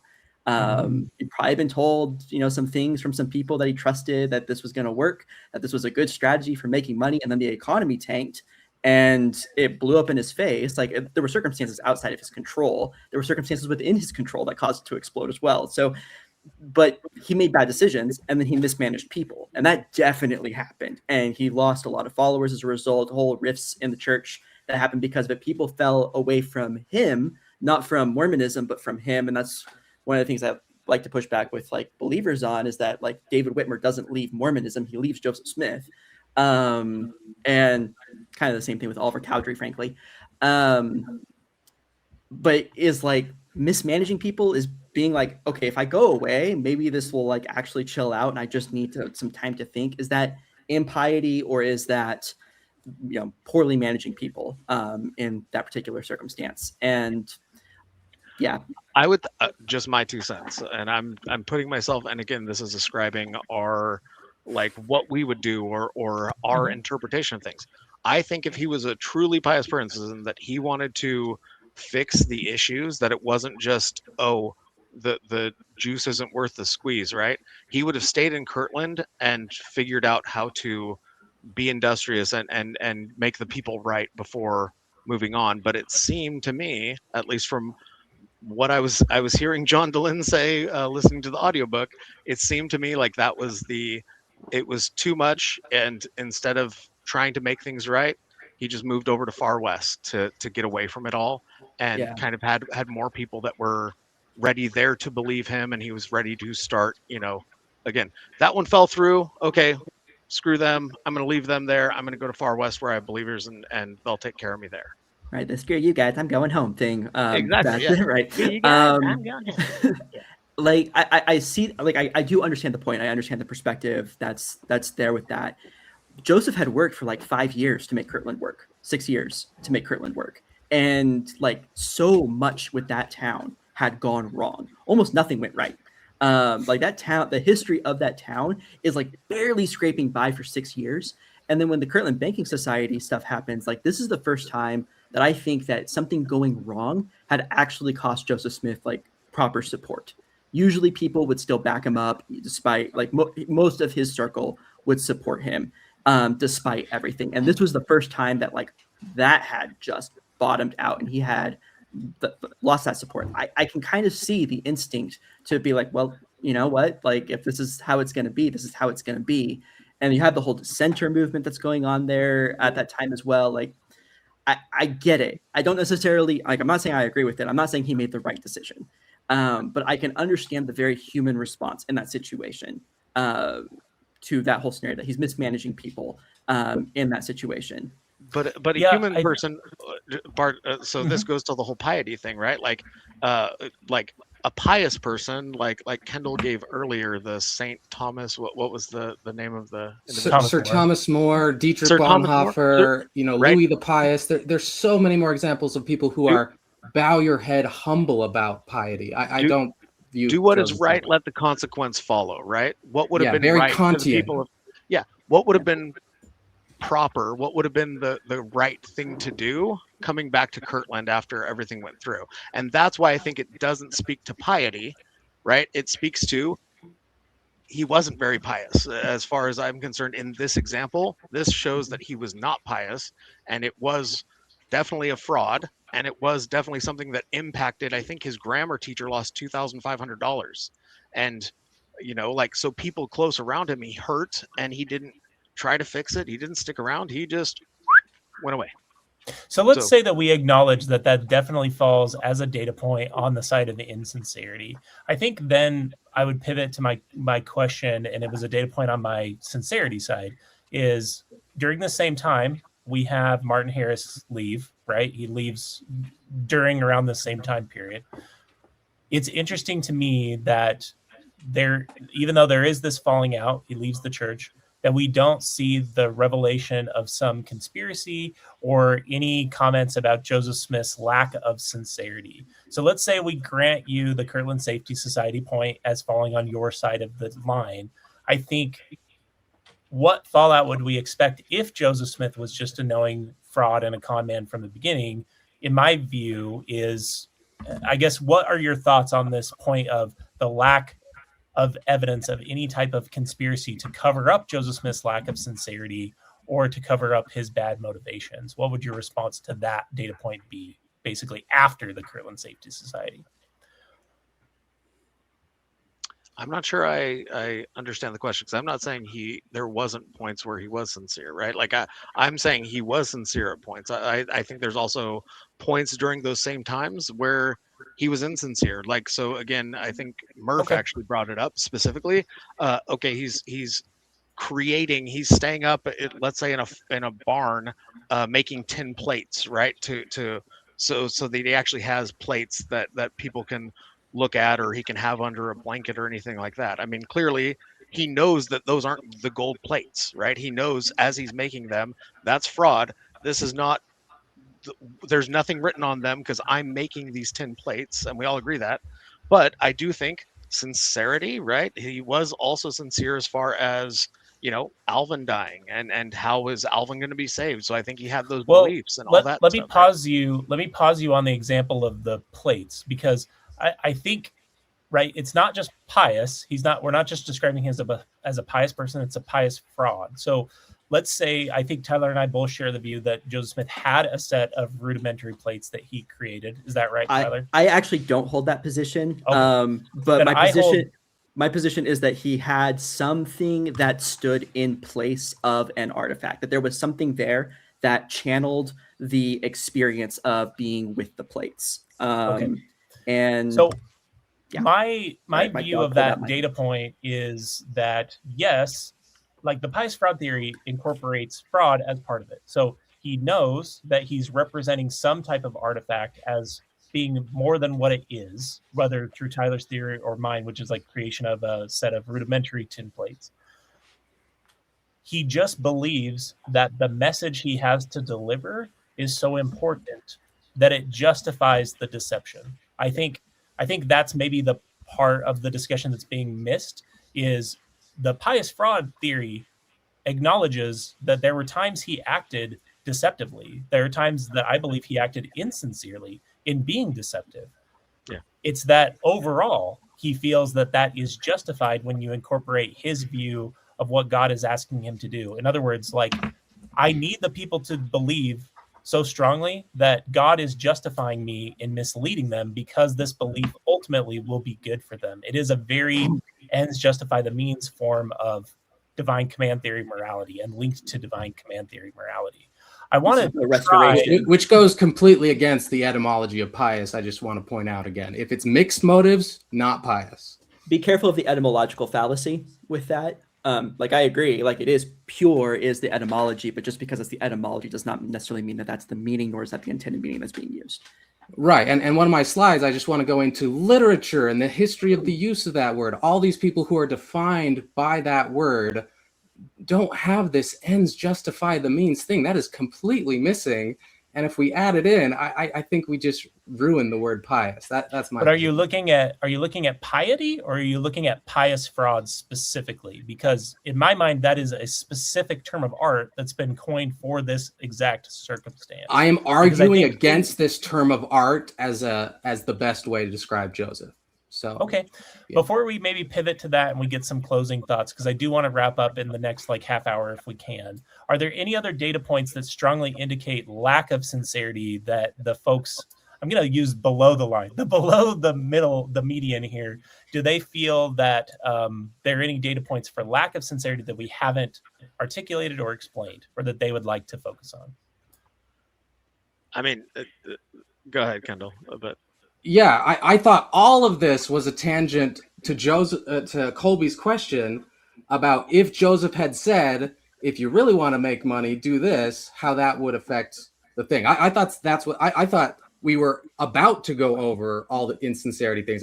We haven't gotten near as much time focused on the insincerity as the sincerity. Cool. So I want to Then respond to let's do Kolby's that question. I instead thought of he was talking going to about ask it. all three of us and then Go go ahead. into the list, because we haven't started the list in my calculation. Fair. Then let's start. Okay, I want to respond to your question, though. If Joseph had said this statement that L. Ron Hubbard did, how would that affect things? Okay, go ahead. So, yeah, I thought you were going to ask me and Randy that, but I'll just say it. So my answer to that question is, I think it's pretty beside the point, because we've already said, like, you can say anything, and that doesn't really go to your motivations. It's not strong proof either way. And Right, that's, but if I think, a huge let me pause weakness you. of your side, is that a lot of the things in the, we'll call sincere side, which again to me is very different than piety, but that's how we've been using it. So I'll say sincere. If you have all these evidence of sincerity and you actually look at it and be like, wait a second, this is in scripture, this is in letters to people, like, you know, Murph brought up the letters to Emma. And I'm reminded of the aphorism, what you do speaks so loudly that I can't hear what you say. And I think that is the crux of the issue. Joseph, when I read his words, in a lot of ways, I'm moved. But when you look at when he is in a position of power or in his private chambers and he doesn't think he's going to have accountability, those are the actual measure of the man. And when you go into, which we're about to do, I hope we get a lot of time to go over his insincere moments. That would be the metric that I would ask our audience to measure Joseph Smith by. When in the private moments, not his words, not his claims of like, oh, I really want to serve God. No. When you actually are doing actions that affect other people, what do your actions say about you? And I think that case is frankly devastating. So let's go into that. But if he had said a statement like L. Ron Hubbard, I think it has very little material evidence. You have to look at what people do, not what they say. So I agree with you in the abstract. Randy was asking about application of the term as applied to other religious figures. That's how we started this bird walk. And I was positing that if we had an analogous statement to L. Ron Hubbard's statement from Joseph Smith before the creation of Mormonism, that would be pretty strong evidence of the origination of why he started Mormonism. So I'm not saying that we should take everything he says necessarily at face value, just to be clear. I'm saying if we proposed an alternative world where we had some type of quote like that from Joseph Smith, I feel like that would be pretty strong evidence for your side of the equation. But I agree and disagree. If it existed, it would help our side, but we absolutely don't need that because we have so many actions that speak to his true purposes, in my view. Sure. I want to go to Randy, and then I do want to hit the list on the insincerity piece. So Randy. Well, I got to just back up, Kendel. I think you hit the nail on the head. It's the actions. You know, you go into court, you don't say, well, you know, my baby needed formula, so I had to rob this bank. I mean, that's not going to fly. You have to look at the behavior, the actions. Those are the real legitimate data points, at least in my mind. One thing I am unhappy about when the LDS Church bought out Kirtland from the Community of Christ is I have a lot of business around the country, and I'm in Cleveland reasonably often, and I go to Kirtland, and I loved going there and talking to the Community of Christ people because they were so open. I would go there and kind of joke with them. I said, where exactly was Fanny Alger? Where was that barn? And they would just laugh and say, oh, it was over there. And by the way, he had a place over here where he would take the young girls and do his thing over here. And my point is the Mormon Church has been so remarkably effective at whitewashing and correlating and eliminating and frankly hiding the history. We may very well, and this is speculation, there may be comments out there that Joseph Smith that would make Joseph Smith say to L. Ron Hubbard, you know, hold my beer, because they're just so outrageous. But we'll never know because they're in a vault in the side of a mountain somewhere in Utah. I can't back that up. That's just my speculation, but it's based on the point that there are many stories about Joseph Smith's absolutely abhorrent behavior, and you either laugh or you cry. And the people at Community of Christ were, they chose to kind of laugh and acknowledge all the horrible things that Joseph Smith did on a routine daily basis, and everybody just kind of knew it. So, you're right, Kolby. It would be better, I guess, if we had that statement, but that stuff has been effectively whitewashed and we don't have it. Okay, I appreciate that, Randy. Let's go through the other data points on the insincere piece of the equation, and then I do want to try and wrap up soon. Mm-hmm. Well, I mean, just another one, if you're pulling up the screen, I'm happy to talk about, and this kind of speaks to my own faith crisis, was the polygamy, right? I remember Joseph Smith being taught in seminary, right? We don't know whether Joseph Smith practiced polygamy, but if he did, it was to take care of the widows and the old ladies and all of that.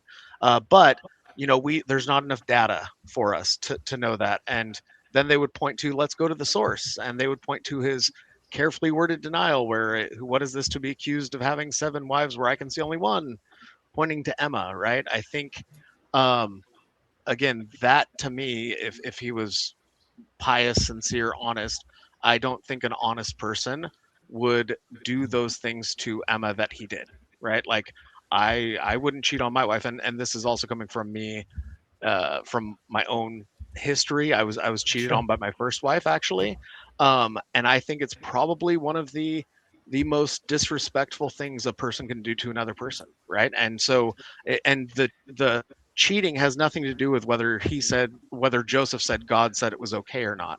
The cheating is the lying and doing it behind Emma's back without Emma knowing, and clearly causing her a lot of issues. And I remember growing up in the church, Emma and Oliver were talked about as kind of villains in the story, right? Like Emma didn't go along, especially I think that comes a lot with Brigham Young, right? Like that Emma left and she was the villain.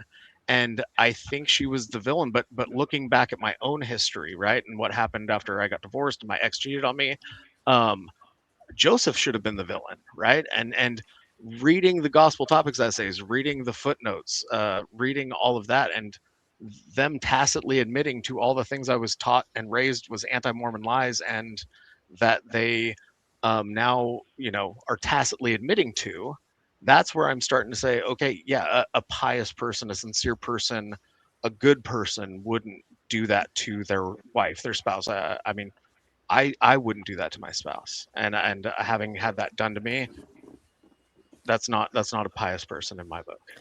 Yeah, I appreciate that. I think this is not pushback on anything you said, just the one use of the word good is I don't necessarily see calling Joseph Smith a pious fraud as calling him a good or laudatory person. Now, I understand there are different connotations that people bring to that term pious, but there are times I feel like in this discussion, as we point at some of these data points, we're saying a humble person wouldn't do this, a responsible person wouldn't do this, a good person wouldn't do this. I don't think we're making the case that Joseph Smith is anything other than motivated for the majority of his life, at least in my perspective, by sincere religious belief. So I don't think a sincere religious person would cheat on their spouse the way he did. Got it. Yeah. I mean, I definitely agree with you that his execution of polygamy, I think, falls on this side of the line. So I don't know that anyone would really disagree with the fact that, I mean, Murph, you can chime in if you'd like to, but I don't think anyone would disagree that Joseph Smith's execution of polygamy was a mess and led to a lot of problems. Yeah, but it's even worse than that. It's even worse than that, because polygamy is one thing. Let's just pretend and jump on a unicorn and gallop up in the clouds and pretend that God really did tell Joseph Smith, hey, this polygamy thing is really super important to me. Go practice polygamy. Let's just give that hypothetical assumption. He didn't say marry other guys' wives and screw up their relationships and screw up those women's psychology. He didn't say, hey, when you're 37, go marry children. I mean, it went way beyond what they like to sugarcoat and call plural marriage. These affairs is even the right word. Again, it's crimes. These are crimes. It's all illegal. So I think keeping the language honest and truly descriptive, it's harsh. I know I feel bad for Murph because, I used to be a true believer and these comments really hurt me. I don't, maybe, I feel bad having to say this, but that's just the true languaging of what's really going on here. And that was Murph. I'll just chime in and say, I think Murph is very well acquainted with these issues. He's had a lot of discussion with even Dan, like multi-hour discussions with Dan. So I don't think he's offended by you sharing your view of Joseph Smith. I mean, as you know, Randy, the strongest things I've ever said that are condemnatory of Joseph Smith are regarding his polygamous practices. I don't think I have really any disagreement with you on how abusive, coercive it was. Like I said, I very much see this fitting on the data point of, if people look at this, if they look at polygamy and they say fraud, con man is just as good enough a descriptor for me all by itself, based on this data point, I'm like, completely understand it. And there are other data points, like we talked about Kirtland Safety Society, completely understand why people reach that conclusion. I don't think it's unreasonable. That's something I've wanted to share since the beginning of this discussion.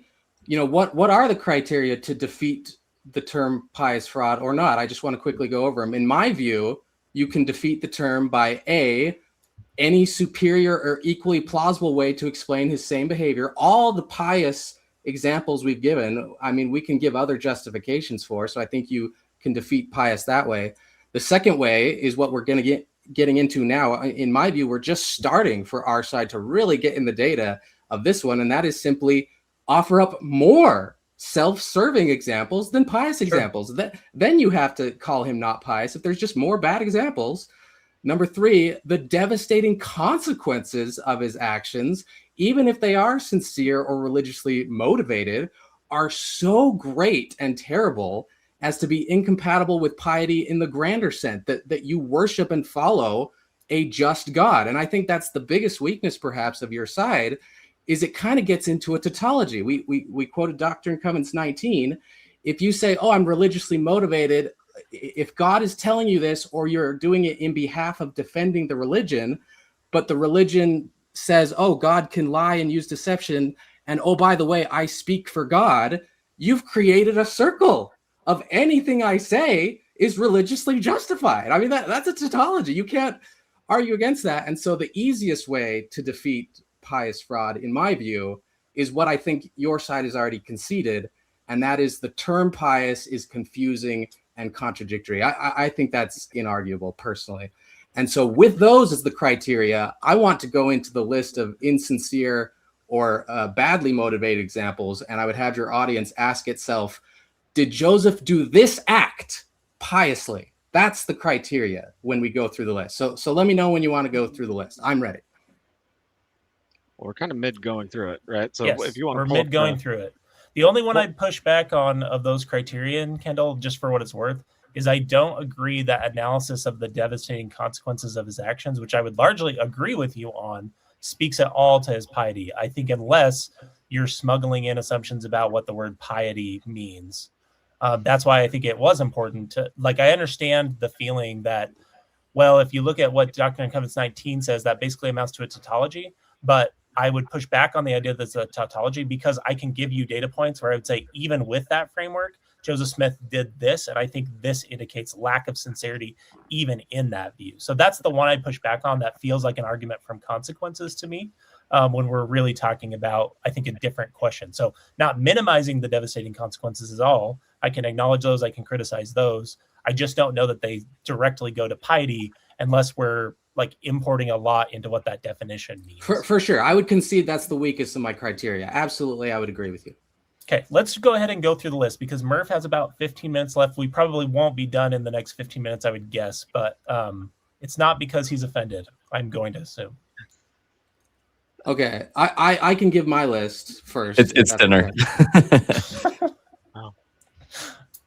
So I would first ask, was it pious how he treated the women who denied his romantic advances? Like, how do you piously smear someone's reputation so badly and so devastating to their lives and so contrary to the truth. I mean, I can't square those two terms personally. So that's number one. Number two, again, this is one of the fundamental problems with my bout with Mormonism is we talk about the worst things so obliquely. Like Kolby conceded, the way Joseph Smith did polygamy, like that is a really, really general term. And it's 2 hours in, and we have barely even mentioned the specifics. The specifics are where the meat of the data is. Like Randy said at the beginning, you need data. Here's the specific data. What does it mean? Actions of how he did polygamy. This is what it means. How do you piously send a husband on a mission and then take their wife to yourself? How do you piously change your previous revelations and say, oh, God didn't say that in 1830. I'm going to say in 1835 that in 1830 God said this. I just don't see that as pious. That is self-interest and fraud. We talked about contemporaries. Kolby made the point in the beginning of all these people close to Joseph Smith and how they stayed by him, they backed him up. Well, David Whitmer was an example of when, hey, you're lying about the Melchizedek priesthood and Peter, James, and John. Like that's really impious. I'm going to break with the church because Joseph Smith is perpetuating a fraud that is just completely dishonest and goes to your power and authority against the record. That's not a pious act. The Danites and his personal army and how he used it to quench dissenters. He actually went after the original 3 witnesses the moment he turned against him. How do you piously do that? I don't think that is pious at all. We already talked about declaring himself king, drafted a new constitution, committed treason multiple times in multiple ways in multiple states, even to the extent of appointing ambassadors to negotiate treaties with foreign powers, including Russia, France, and the Republic of Texas. I mean, how do you piously commit treason and then say burn the evidence? I mean, I think that has better explanations of self-interest, self-preservation, elevating your own power and authority. There's just better explanations to those same behavior. We already went over treasure digging, but I just find it a lot to ask of us to be like multiple times. He said, I've seen a treasure. We go there and, oh, you did something wrong. The treasure dropped into the earth. I just don't see that as God told me to do this, or I really think that this is true. I think there's better explanations considering all the evidence. Let me ask you about that one, though, Kendel. So let's concede that there is a money digging company that Joseph Smith did work for where he only gets paid if they find something. Doesn't that seem to indicate, like, regardless of the failure to find any treasure, doesn't that seem to indicate that he sincerely believes in this worldview? What is he getting out of it if he is insincere, if he's fraudulent about doing all the money digging activities and he only gets paid if he finds something? Perfect. I love the way you phrase that. And this is what I think destroys your side more than anything. What else could explain it? If we just focused on that, every single piece of sincerity, if we just focused on that one thing, we can have a for side and against side. And I think we'd all agree that, like, wow, there's lots of evidence for the same very sincere act is insincere. So to answer your specific question, charisma. Joseph wanted to establish a reputation for having special powers. So even if in the small details that, things didn't go right, he was repeatedly convincing enough people to go on these trips that he did, in fact, have a reputation for having special powers. And so, yeah, it goes into, his building a resume for being known for what charlatans do, which is I have special powers or knowledge. That could be one explanation of many. We don't have the specific conversations, but we all know examples of failures after failures after failures in business, and yet people still give these failures money. I think you can attribute that to charisma.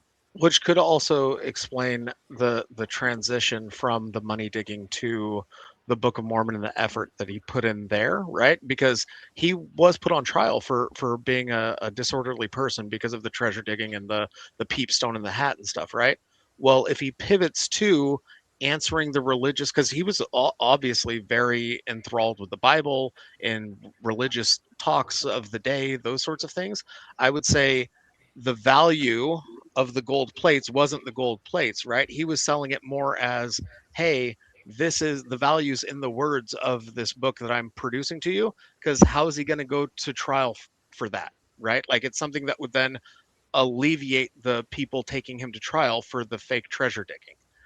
And that could be the what else, like what could be the insincere motivation. And I'm not saying that's necessarily the case, but it's possible, just as much as it is that he was sincere in creating the Book of Mormon. But I see it as definitely maybe an extension of the treasure digging to the translation of the Book of Mormon.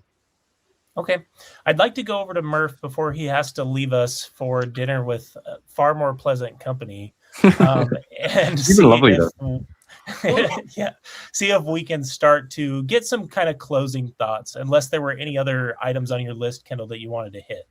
I mean, I have a whole list, but again, just does thinking that God told me to do this specific thing best explain it, or do other motivations, like we've already said, better explain it? That's all I meant to do. There's so many more things that really I think this panel has not been served well about how much more we focused on sincere examples than insincere examples, but we're running out of time. But I really would think that your audience should acknowledge that the insincere side hasn't had as much time as the sincere side to just go over the list of the worst things that speak to other possible motivations. Okay. Well, we'll see what people think in the comments about that. I've done my very best to ask as many questions as I can to keep the ball moving. Let's go ahead and just get closing comments. I'd like to maybe go 1 and 1 and 1 and 1 above and below the line. So why don't we go to Murph first, and then we'll go to Randy, then Tyler, Kendel, and then I'll have you go, Sloan, and then I'll just close us out. Okay? So Murph, go ahead, my friend. Yeah, no, I've enjoyed being part of this panel. I'm sort of the odd one out, being the only believer in here. But I can Daniel totally in the understand. lion's den, my friend. I know, I really have been. Next time it'll be 1 against 5. But I can understand, because I came to that conclusion in my faith crisis. Whenever I looked at things that Drew Smith had done with treasure digging, I was disturbed by aspects of his practice of polygamy, and I had come to the view that he was just a con man and a sexual predator. And I think there are pieces of the puzzle to support that. I guess in summary of my view, I feel like the more that I have studied the life of Joseph Smith, from 3 of the best biographies that I've read, and reading through Drew Smith papers and just reading some of his private documents. And obviously as a believer, I'm still reading, his scriptures very frequently. The one thing that I'm convinced of in totality, even if I were to side with there were times where there was fraud, that overall he was a sincere religious believer, believed in God and Christ. And I think sometimes we want things to be very binary when there can be a lot of gray, a lot of complexity to an individual's life. And I see that even with my own life. I'm a sincere believer, believe I've had sincere religious experiences, and the majority of the time trying to live according to that. But there's been moments in my life where I've deviated, or actions that I've done have not been in line with that. And it's not, I wouldn't want someone to judge me about me as a person, my character, or my sincere religiosity based upon the worst moments, and not taking into account everything that supports sincere religiosity. But I really enjoyed this panel and people's perspectives. And I'll just say with Drew Smith, I just find him a fascinating religious figure. I loved John Turner's biography on Joseph Smith. I recently read Richard Bushman's first book. And, there's times, different aspects, like, for example, the coming forth of the Book of Mormon and the experiences of all the witnesses and all the visions that are happening. For me, because obviously I'm still a believer, I read so much of that through the lens of like, wow, this is like so faith promoting and miraculous, and it's really cool. But then there's other parts of the history which are really challenging and tough, and you're like, oh, this is pretty bad. And I think we're all just trying to figure out Joseph Smith. He is this sort of enigma. And when he says like, no man knows my history, I think all of us, we're trying to figure out exactly who was Joseph Smith, what were his motivations. But I definitely land the camp that I believe he was more sincere in his religious beliefs than not. Thanks, Murph. I want to ask you one last question. And actually, I think this would be kind of a fun experiment for each of us to do.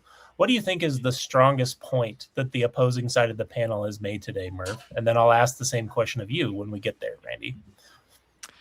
Oh, that's a good question. I think I don't find the Kirtland Bank the strongest one, just because although, you know, with the bank, Joseph Smith, like when they set up the bank, the charter was denied for the bank, and then they set up anti-banking. I know they got a fine, was like $1,000 or something for it, but the fact that even when the bank was going down, he was investing money into it and he was sacrificing for it. To me, that seems like he was really trying to like save the bank and was going down with it. Now, of course, it was a failure. Probably for me personally, aspects of Joseph Smith's polygamy and proposals, I think is the strongest argument for Joseph Smith being insincere or manipulating. But those are the ones that emotionally would bother me the most. Yeah. And I see the most strength in some of that, even though you could point to certain aspects of Joseph's polygamy where I personally think, like, for example, there was 2 examples where Brigham Young's sister said, like, I don't want to be married in the next life. I'm just going to be angel in the next life. And I think she was like 50 something. And Joseph Smith was like, you don't understand. You don't know what it'll be like in the next life. Brigham, seal me to you right now. And then they were sealed for eternity. And in that moment, like, whether or not you think like polygamy was all completely lust and sex driven, it also seemed that there was an element of he believed in this religious practice. Like in that moment, it really seemed that there was a doctrinal part of it where he's like, I'm going to seal you to me for the next life. Or with Ruth Bo Sayers, for example, there's an account where he was sealed to her for eternity, and the husband was like, I'm not a member. You can be sealed to Joseph for eternity, but you're still my wife for life. And it seems in those instances, there seemed that there was some religious side to it with Joseph. So even if I were to view the rest of it as, you know, fraudulent manipulation, coercion, even with his practice of polygamy with Section 132, appealing to the biblical practice of the patriarchs, it seemed like he still believed there was some sort of religious side to it with the sealings for eternity as well. But if I were to say the strongest argument would probably be Joseph Smith's proposals of polygamy. Okay. Thank you, Murph. If you need to take off before everyone else has had a chance to close, don't worry about it at all. Thank you for being part of the panel today. I'll watch the end. Thanks, guys. Okay. I'm going to pivot to Randy. Randy, I'd like to get kind of your concluding thoughts. And I would, if you can, I would appreciate if there's something that the other side of the panel from you has said that you thought was the strongest point that you want to continue to noodle on or reconsider, regardless of whether it ultimately changes your opinion or not. I think that's kind of an interesting exercise in self-reflection as we kind of close today. Sure. Well, I think that Murph is a great sport to be here and to put up with us. So I want to acknowledge that. I want to also just say I'm very honored to have Kendel and Sloan on my team. You know, go team. But, you know, Kolby and Tyler, I think you made some really great points. Like I say, I ultimately do not know. As far as really persuasive comments that you've made, there's several, but one that stands out is that Joseph Smith was a very strong orator, and he would say things that really grabbed your heart and your emotions. And, you know, we could argue, did he lift those from sermons he heard just down the street, or did God reveal them or inspire him? You know, there's a debate there, but ultimately I think we can all agree he said things and wrote things, or I should say dictated things that were very inspiring. I think that at the end of the day, we got to look at the North Star. We all have a North Star. And what is that North Star that guides us? And, you know, I don't like saying this stuff because it sounds judgy and I'm being judgmental of another human being who I haven't met, who's not here to defend himself. But, you know, nonetheless, the North Star of Joseph Smith, from the data I can see, points to this formula that I've seen with that predators have that centers on power, sex, and money. Like, going full circle to what I said, I don't think I've been knocked off that pedestal in terms of, you know, the power, the burning the printing press was a power move. Having a militia was a power move. I know the militia was actually legal. I mean, Abraham Lincoln was on the council that approved it in Illinois. But nonetheless, he was accumulating remarkable levels of power. I think we've hit the sex part with the not just the wives, but the other guys' wives and the children. If there's one thing out there that's going to make me want to go and flip cars and kick over furniture, it's harming a child and harming women. That's just I'm not going to give any concession for that. And I think Kendel made the point that it just screams, forget pious issues there. That's just inexplicable. And then the money, I come back. He died in the mansion house, and when you go there, when you go to Nauvoo, they've already knocked down the back section where they had a boarding house. They had a monopoly on retail and or not all, but the lodging predominantly. The Smiths family were bringing in a lot of money.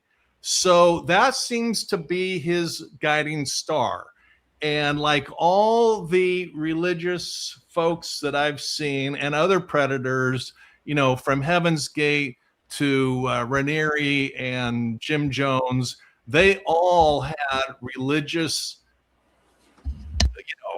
philosophies that were very gripping emotionally. That's not special to Joseph Smith. That was a very universal trait, and Joseph Smith had it, and so did Keith Raniere, and so did David Koresh. So, and we can go down the list. They were very persuasive. So I'm going to kind of stand by my position, but that's not to say you guys haven't all made wonderful points. Mm-hmm. Thanks, Randy. All right, Tyler, I will go to you. Same basic question. Summarize your thoughts on today's panel, and I'd like to hear one perspective from the impious fraud or the insincere side of the equation that you feel like has resonated with you. Yeah. Thank you for having this panel and for having me on. It's been a lot of fun. I personally don't use the phrase pious fraud very often, but I do land in that camp. When you look at the definition that Dan Vogel actually gives for what he's using, that's basically what my position is, even if it's not the term that I use, because it leads to this sort of conversation. But I think that there's something about the sincerity that's also really worth talking about, and also how we understand Joseph Smith. And yeah, he did. So to speak to the other side, your best point is polygamy, and how Joseph Smith did that, how Joseph Smith was a sexual predator with that, how he took girls as brides, how he manipulated other people, how he took other men's wives as, sealed to them, and whatever happened there as well. We've, some were sexual in nature, some maybe weren't. Yes, all predatory behavior, all criminal, all bad. That's not really what any of the dispute has been. When we use a modifier like pious to talk about it, I think that helps us to understand how Joseph Smith managed to engage in that behavior, how he managed to get to that point of executing that particular scheme, to use an earlier term. It's a modifier that helps us to understand the context under which this happened. So I can't speak to Joseph Smith's North Star. I can't speak to Joseph Smith's guiding star necessarily. Like, I can speculate. I can make good guesses based off of, what little data that we have available. And even if we had everything that was ever written about the man available to us, it would still be too little data to really know for sure, right? But I can speak to mine, and that is that I do aim for empathy in everything. And that means having empathy for Joseph Smith, despite the fact that he is, doing these horrible actions. And that means understanding the places that he's coming from and the efforts to understand as well how we can avoid that in the future. And when it comes to these people like, Keith Raniere, L. Ron Hubbard, and these others that are doing this from a more pious bent, pious fraud may be an applicable term in those situations. I'm not convinced necessarily that that's the situation because I haven't done enough study on that, but it might be a good way of understanding the behavior that these people are engaging in, because I'm a big fan of Behind the Bastards. I don't know if anybody else listens to Behind the Bastards. If you don't, you should. It's a great podcast. It talks about the worst people in history. And like, I hear when he talks about like leaders of cults, leaders of new religious movements like this, even like all the way to like modern times, I see a lot of Joseph Smith and these other people. And I think by not having a term for that, by not having a specific understanding of what it is that Joseph Smith is not necessarily uniquely doing, but kind of uniquely doing, specially doing, there's this special kind of carve out of this sort of religious space associated with that. I think by not having that sort of a term, it can be hard to not necessarily, or to be able to group these behaviors together as something that we can understand as a model and then be able to use to understand, prevent, address similar situations. And especially if we can do that predictively. My hope is that this kind of terminology that helps us to understand what Joseph Smith was doing and to empathize even with Joseph Smith will help us to then prevent this sort of outcome in other situations. Yeah. Okay. Thanks, Tyler. I appreciate that. Kendel.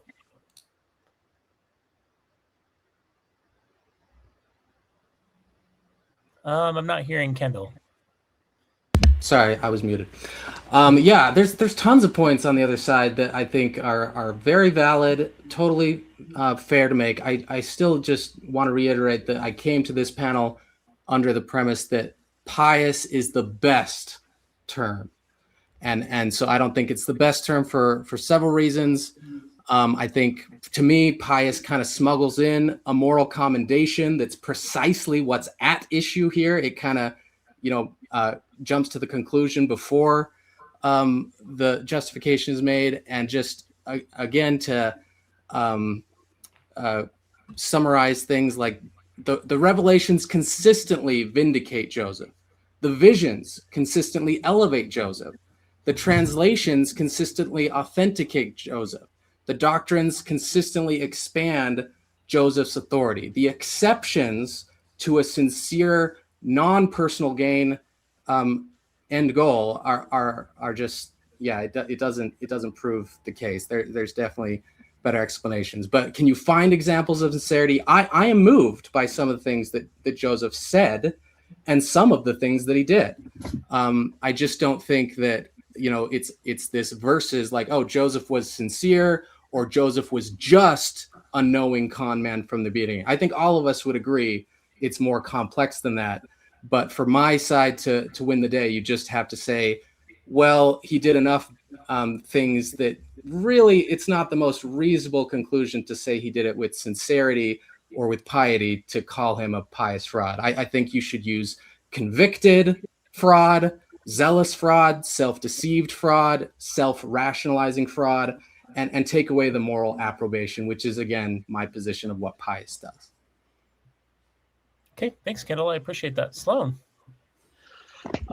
Yeah, I feel like a lot of what Randy and Kendall have said kind of sums up what kind of I'm feeling with this. I will say from the pro pious fraud side, I think, yeah, looking at the things in Joseph's life that maybe where he did come from a sincerity, losing Alvin, losing children, all those things. I mean, yeah, he was trying to, I think, rationalize and or come to terms with a lot of hard things in his life. So I think that's maybe the strongest point on that side. I would say from our side, again, I don't like the term pious fraud because I too, like Kendall, think it brings a sort of positivity. And I think one of the definitions from Merriam-Webster that you shared was number 5, which was what like deserving of commendation.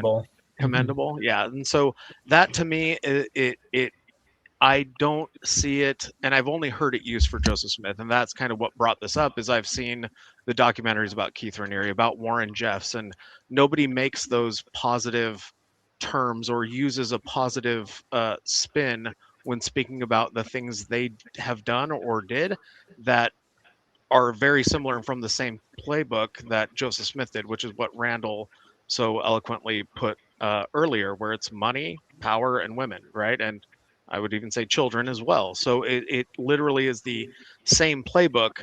And if Joseph was a pious fraud, I think there is, just like the others, there was some form of belief for each of them in what they were doing at some point. So they would also be pious frauds if we're going to use that term that usely. But then I feel like it loses meaning if we're applying it to all of them and we just call them con men, whatever term you'd want to call any of those people that are playing from that same playbook or from that. So I think that's my closing thoughts, is just it's still the same. What's good for the goose is good for the gander. So if Joseph Smith is a pious fraud, then they're all pious frauds. Or if it's only using it for Joseph Smith, then I don't think that does any justice. So. Yeah, I appreciate that, Sloan. Well, I want to thank each of you for being part of today's panel. Honestly, I think the point of panels like this is to get together, have discussions like this, and understand people's different perspectives. I'm glad we were able to go through as many data points as we were and kind of iron them out. I think there's a lot of things we agree on. There's obviously things we still disagree on after 2.5 hours of talking about this. But I think probably the biggest thing I've taken from this conversation, it's not necessarily any of the data points. I think we largely agree on the data points. It's actually that the use of the term pious, to me, had never imported positive connotations. I recognize, as Sloan just pointed to, that people do understand that. That's a legitimate definition. And I feel like one of the biggest things I've gained from this entire kind of discussion on the Discord that then, bred into this panel is recognizing that context, that I'm not the only one who brings context to the definition of a term. And so talking about, if I use the term pious fraud in the future, which I still am convinced is the best descriptor of Joseph Smith's life, I think giving additional context and making clear that does not excuse it, like the sincerity of his religious belief in my eyes does not excuse any of his literal crimes, as we've talked about repeatedly, I think is probably the biggest value I've taken from this conversation. And so I appreciate each of you being a panelist today. Appreciate Murph for his appearance today, especially as the lone believer amongst 5, unrepentant apostates here. Folks, thank you for joining me on today's episode of Let's Disagree and Other Interesting Conversations. Please thank my panelists in the comments. Let us know what you thought about this format. And I'm pleasantly surprised at how well a panel with 6 people was sharing the mic. So thank you all for being part of such an interesting conversation. Folks, like and subscribe and stay tuned here for more interesting conversations in the future. Thanks again.